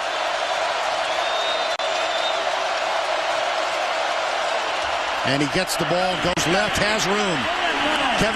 Kelvin Shepard knocks him down, but he gets a first down.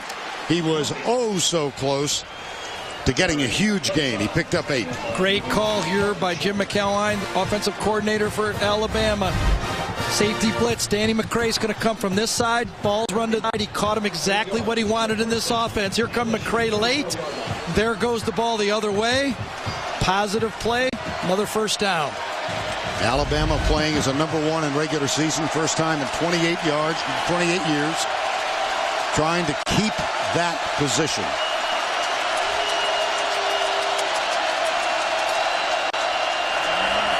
Coffee. I mean, they're going left every play. Oh, they sure are. Jeez, man.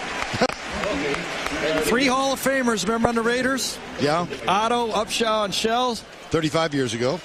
Yep. We're going left. One of my favorite people. Coffee going left. Sounds like the election last Tuesday. That's right, for sure. Behind the big guys, Smith, Johnson, and Caldwell. Hank Stram, they're going left. They're going left. We got something working left, Jack. Parker Wilson. Oh, gosh. The route was run so well. Yep. And the pass was to the right. Yeah, he threw it a little early this time, and Julio Jones did not have enough time. Threw inside. Jai Eugene this time on coverage. Another stop route. Ball thrown inside, and that time Julio Jones did not have enough time to adjust to it. Lee Tippin has not had a great year, the field goal kicker. He's missed one in this ball game. His long was the first he tried this year. 54 yards against Clemson. But they would like to get a bunch more. Clock's coming down on them a little bit. No, they're okay. Blitz. John Parker Wilson. He's got all kinds of room. Oh, my goodness. To the 10. To the 5. Coming back. Flag down at the 35. Alabama unaware. Holding. Crimson Tide. Coming back. Saw it all the way.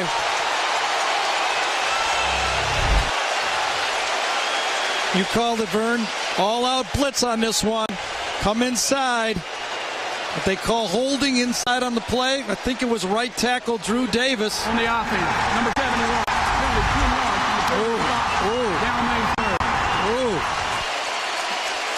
Boy. I saw the flag. The official tossed it right in the middle of this play. Was it on Andre Smith? Left tackle. Comes I think it outside. might be Mike Johnson. Oh, no? Just a little bit of a jersey. I don't know, but you could see it was called. The umpire threw it into the middle of the stack. Could it have been Coffee? Could have been. All I know is it could have been a touchdown. I thought I heard an 8. So I went right to Mike Johnson. It could have been coffee. As the timeout is taken by Alabama, we'll sort it out. The timeout taken with 3:10 to go.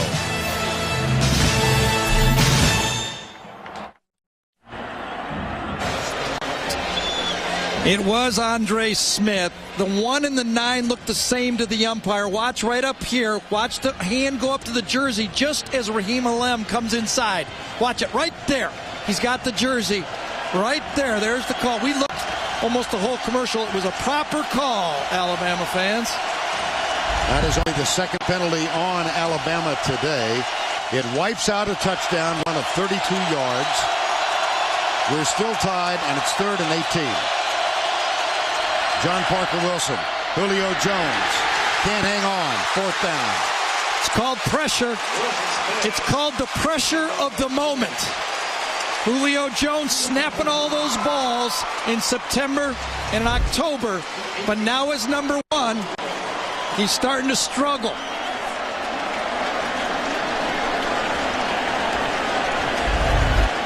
That's a drop. And it probably would have been enough. Wouldn't have been for a first down, but it would have been a field goal. And now P.J. Fitzgerald is on. Instead of Holiday, it's Chad Jones. He's back there for the second time. He's at the 10-yard line. Holiday has been ineffective. Here's the pooch punt. Fair catch. Jones at the 14-yard line. 2 minutes, 58 seconds left. Number 1 on the line.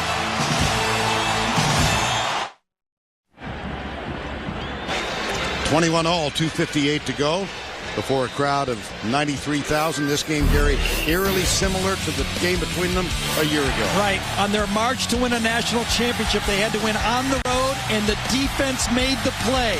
Under 3 minutes, Chad Jones gets the sack. Almost the same spot on the field.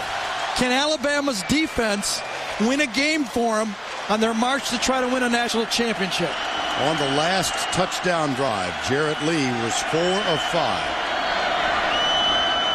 First down and 10 here. Ryan Miller continues at center. Snaps it back. Handoff. Keelan Williams comes left. Gains 4.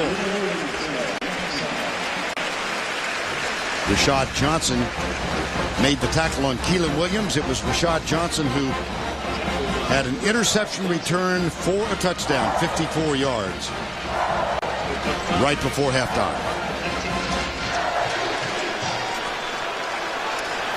Williams again at the 21. As LSU keeps it very close to the vest. And Barksdale's down now. This is the 4th different offensive lineman for LSU to go down in this football game. The only one that hasn't gone down now is Lyle Hitt, number 65. Right tackle, Joseph Barksdale. Way out here.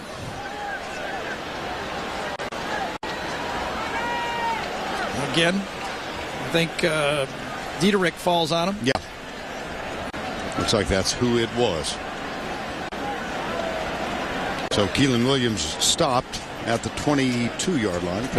Remember earlier in the game, in these situations, the option was bailing out LSU in this situation. Now, they don't like Jarrett Lee on the option, but it worked a couple times early. Might they come back to something where they get the ball, because they're going to have a tough time, I think, just ramming it down this Alabama defense. 2:20 to go in this one when we are through tonight on CBS. CSI New York, Without a Trace, and 48 Hours Mystery.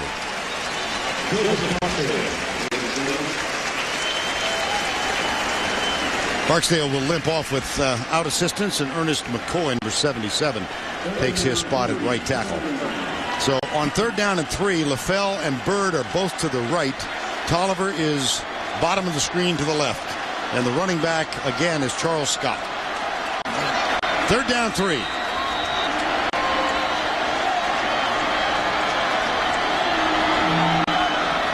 Blitz. Pass is incomplete. Intended for the tight end, Richard Dixon. 4th down. I just really had the feeling that might have been a time. You lost your right tackle, you have your center in. You know that Saban's going to come from a blitz and make you throw it quickly. Maybe an option play would have got him out in the corner and made the play. Now, Alabama, I think, got what they want. They're going to get the ball in great field position. In his career, Javier Arenas with 4 punt returns for touchdowns. 1 this year. Hasn't been that effective this afternoon. And a flag.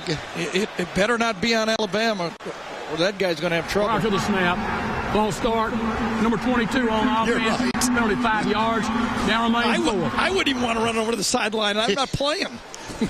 Your seat on the airplane has been filled. Lee Tiffin warming up. It was Ryan Baker on the punt team who moves, and so now after the penalty, and they're resetting the game clock for 2:10. And remember, Lee Tiffin has his own nightmares.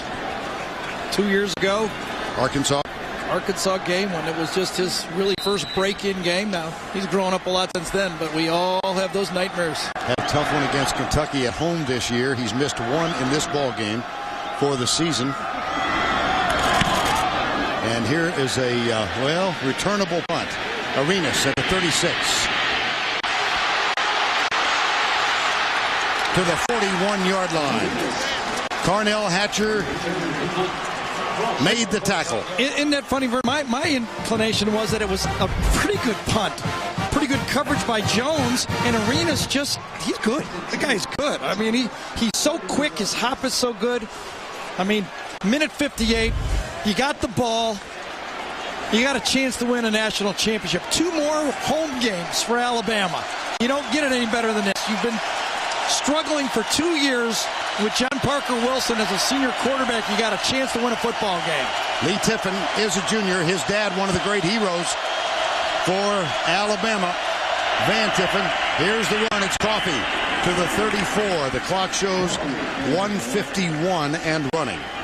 Alabama 2 timeouts remaining. Again, Lee Tiffin's long of the year was 54 yards. Nick Saban said, go out and kick it. That was in the opener against Clemson. Subsequently, he's missed 6. He's 13 for 19 for the year. 2nd down. Coffey struggles to the 31. That was a great run. That was a great 2 or 3 yard run right there by Coffey.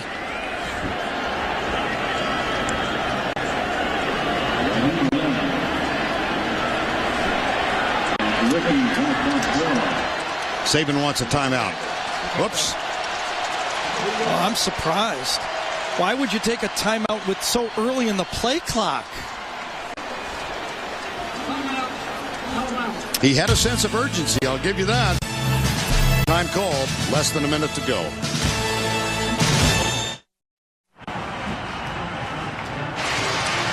A moment ago, Nick Saban. Gary, I think, realizing he had the wrong personnel on the field, the sideline guys, and then... Right. See? That. I've been yelled at like that. Haven't you been yelled at like that? Certainly not at home.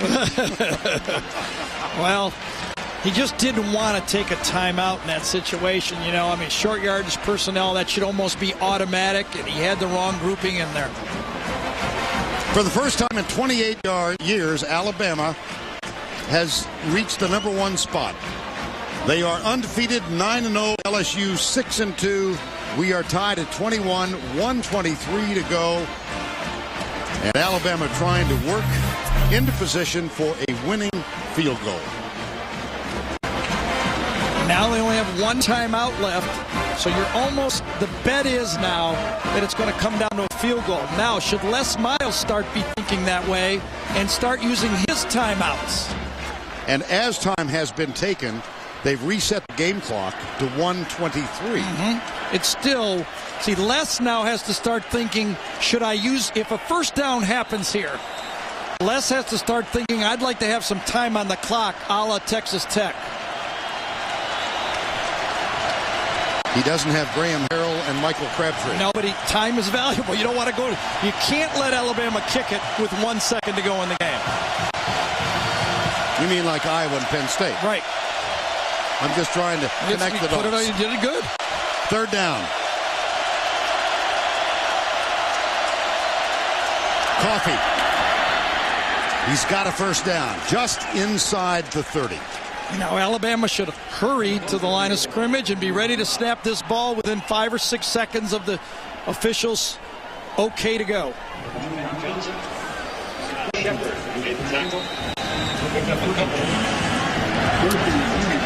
Game clock has started again, 1:14 to go. John Parker Wilson inside. Julio Jones, is that who it is? Yes, it is, at the 22. That's his 6th catch. And he goes over 100 yards. What kind of game has he had? Wow. Clock still running down. I'm surprised that Les Miles is not taking timeouts. Les has all 3, and now here's one.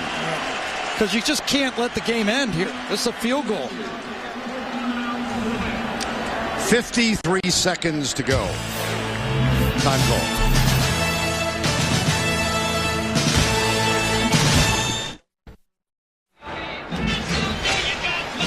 53 seconds to go. Tiffin, the junior. And we mentioned the struggles he's had last game against Kentucky. Missed to the right. He was 1 for 3 on field goal attempts. Missed a 34-yarder in the first quarter, a 42-yarder in the fourth quarter. He did make a 24-yarder and Gary earlier today. Yep, had a miss here. Pulled it to the left. Now, if I was Les there, I would have challenged that last play. Because even if you lost the challenge, you get a timeout, stop the clock, because Peterson thought he had that ball.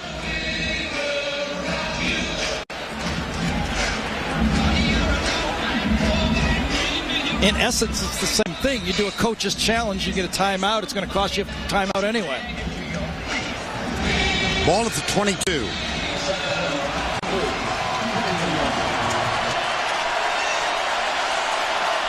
Coffee. I'm telling you that Les wanted a challenge there. LSU coach is challenging the previous play on the catch. Right. I'm surprised that he didn't make that clear to begin with. That was the strategy. It was easy strategy. So Penn Wagers goes into the headset. Remember, Peterson came up with the ball. Julio Jones comes down, his knees down, and then he takes the, well. Yes. Can't see anything there. Nope. We're not going to be able to see anything here. They're not going to reverse that. Well, I'm telling you. Let me see a few more. Let me see a few more here. It's a big play. Catch clearly made. Knees down. Possession established. Well, how did Patrick Peterson get it in his right hand, though? That's what I'm confused about. Nothing has shown to overrule it yet. At review, the ruling on the field is confirmed. A catch. Second timeout. Charge LSU. That's so LSU, excuse me, Gary. One left. Wait, did they burn 2 timeouts on the play? Well, why didn't they challenge on the first timeout? Oh, my. 2nd and 2. Oh, my. Blitz. Coffee. Caught and dropped. Flag is down.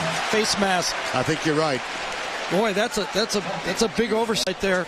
2 timeouts for 1 challenge. Shepard. Tackle.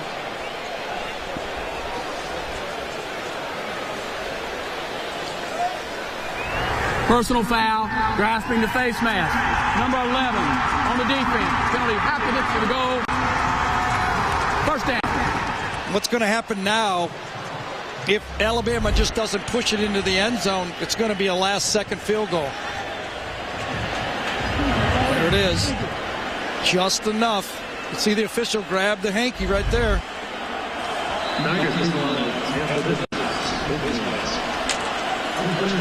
Patrick Peterson, in the meantime, came off injured. Looks like he might have cramps. First down and 10. 33 seconds to go. Coffee. And running back gets it. I'll bet you there's some Alabama fans, and obviously they're going to keep this thing as safe as they can, but who remember that he has coughed it up a couple of times inside the 10-yard line. They're going to run the ball to the right here, aren't they? Got to center it up.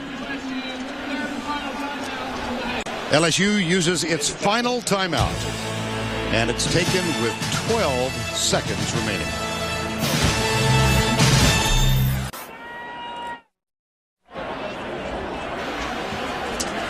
All, top-ranked, undefeated Alabama getting into position to attempt the game-winning field goal. LSU had a 14-play, 74-yard drive in this quarter to tie it up. But Alabama has responded now. It's second down. They have one timeout left. LSU cannot stop the clock. 12 seconds remaining.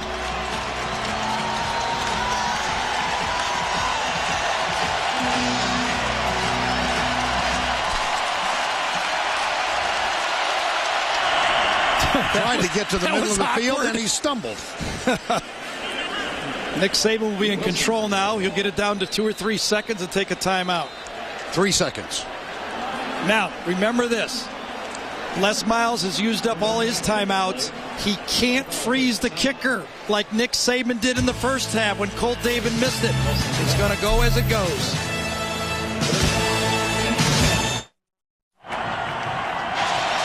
.1985 Van Tiffen kicked a 52-yarder. Alabama beat Auburn. Now his son with a chance to provide the game winner. This is from 29 yards away.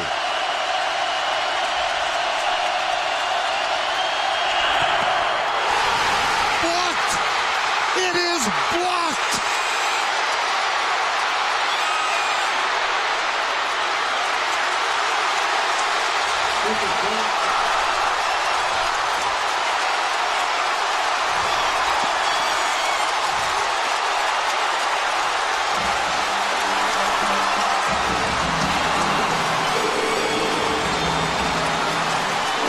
Overtime. We're in overtime.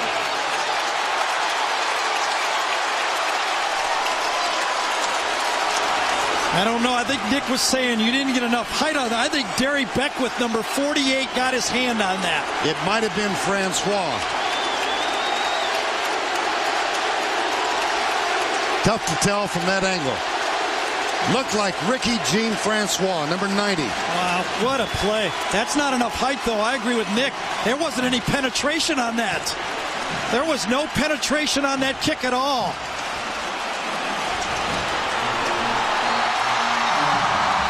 It was number 90, Ricky Jean Francois, the MVP of the national championship game a year ago.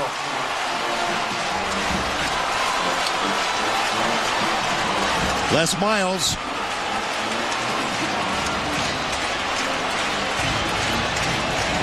We are going to overtime. We're tied 21 all.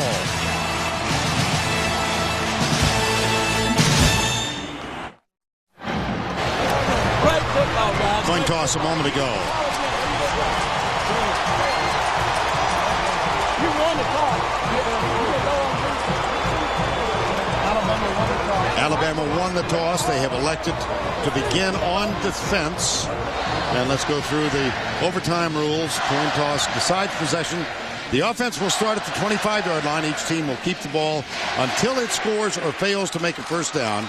Beginning with the third overtime, teams must attempt a two-point conversion after a touchdown.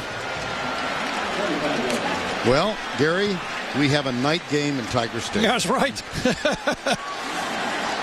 Well, I still think the Alabama field goal team held up pretty well there. That was too low of a kick. High formation on first down, Jarrett Lee. Scott comes left. Got 5, maybe 6. Inside the 20. Lyle Hitt and Quinn Johnson. A 29-yard field goal blocked by Ricky Jean Francois prevented the Alabama victory. Richard Murphy is in the lineup now, deep back in the I. Quinn Johnson, number 45. And now here comes the Wildcat again. Wild Tiger. As Lee is wide right, they shift accordingly. Murphy comes left. Nothing there. Rolando McClain with a tackle. We documented a couple weeks ago doing Alabama that Nick Saban spent 2 off seasons getting ready for this formation. He said he feels that you have to be multiple against it. You can't just have one defense. He's ready for it.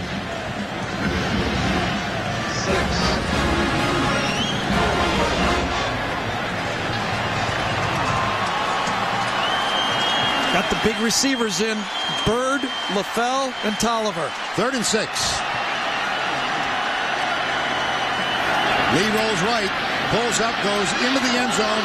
Double coverage for LaFell, and it is intercepted. Rashad Johnson.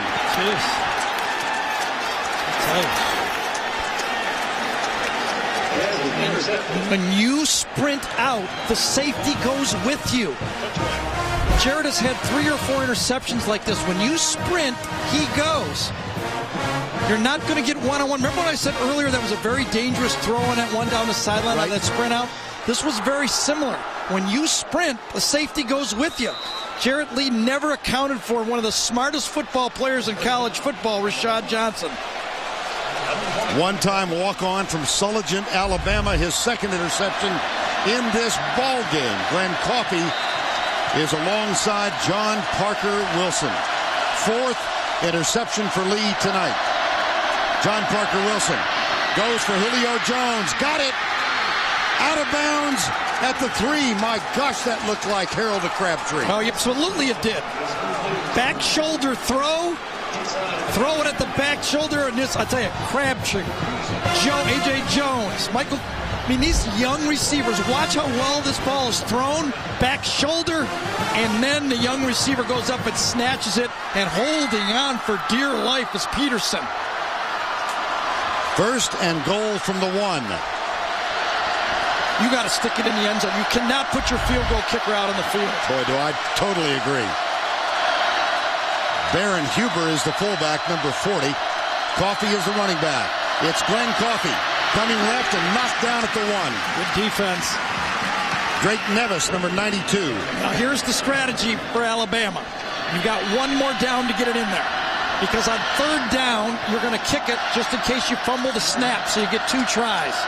So this is the last chance. I would assume you'll get some type of play-action pass here.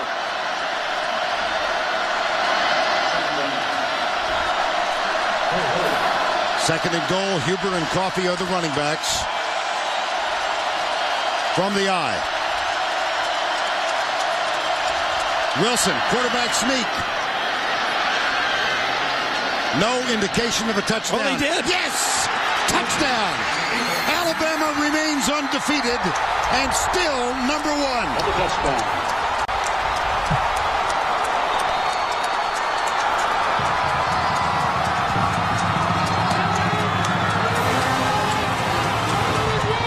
Wouldn't that play be reviewed?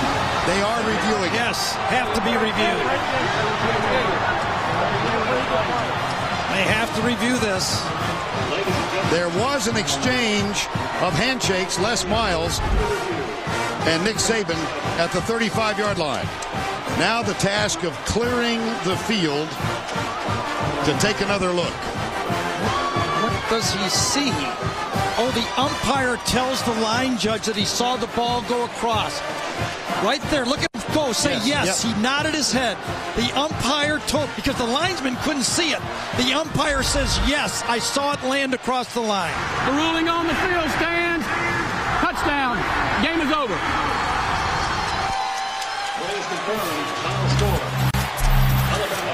For the first time since 1999, Alabama will be in the SEC championship game. They have cinched a spot They go to 10-0 in Nick Saban's second year. Rashad Johnson, 2 interceptions. Let's go down to Tracy, who's with Nick Saban. Oh, Coach, what a game. One we expected. You win the SEC so early in this season. You remain undefeated. How much does it mean to this program? First time since '99. Well, it's a real tribute to our players, and they've done a great job all year, all offseason. I'm so happy for our fans. It's great for Alabama, the university.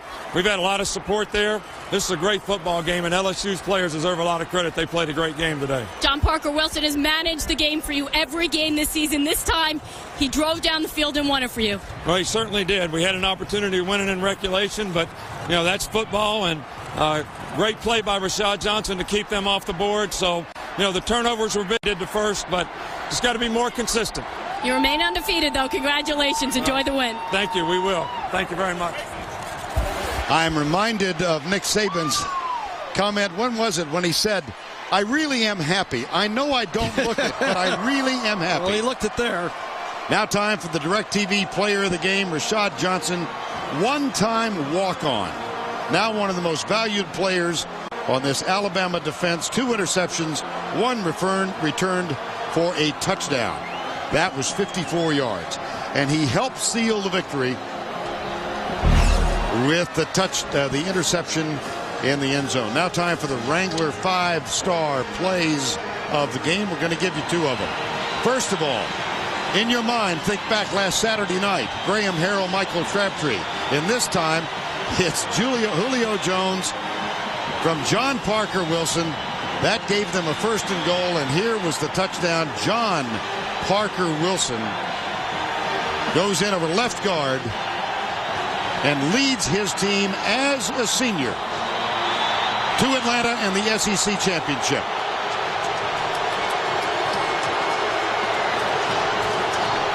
What a throw to the outside with the game on the line. The young quarterback made the mistake. The senior quarterback made the play. You see it in college football all the time. You win with those senior quarterbacks. John Parker Wilson grew up dreaming of playing for the Alabama Crimson Tide. Gary said earlier he needs to put them on his back and lead them to a championship. Turned out he did. Nick Saban's second year, we're going to get to see the Crimson Tide in Atlanta. To be determined will be the SEC team from the East. The final score, 27-21. Alabama comes to Death Valley and goes back to Tuscaloosa with a victory. For Gary Danielson,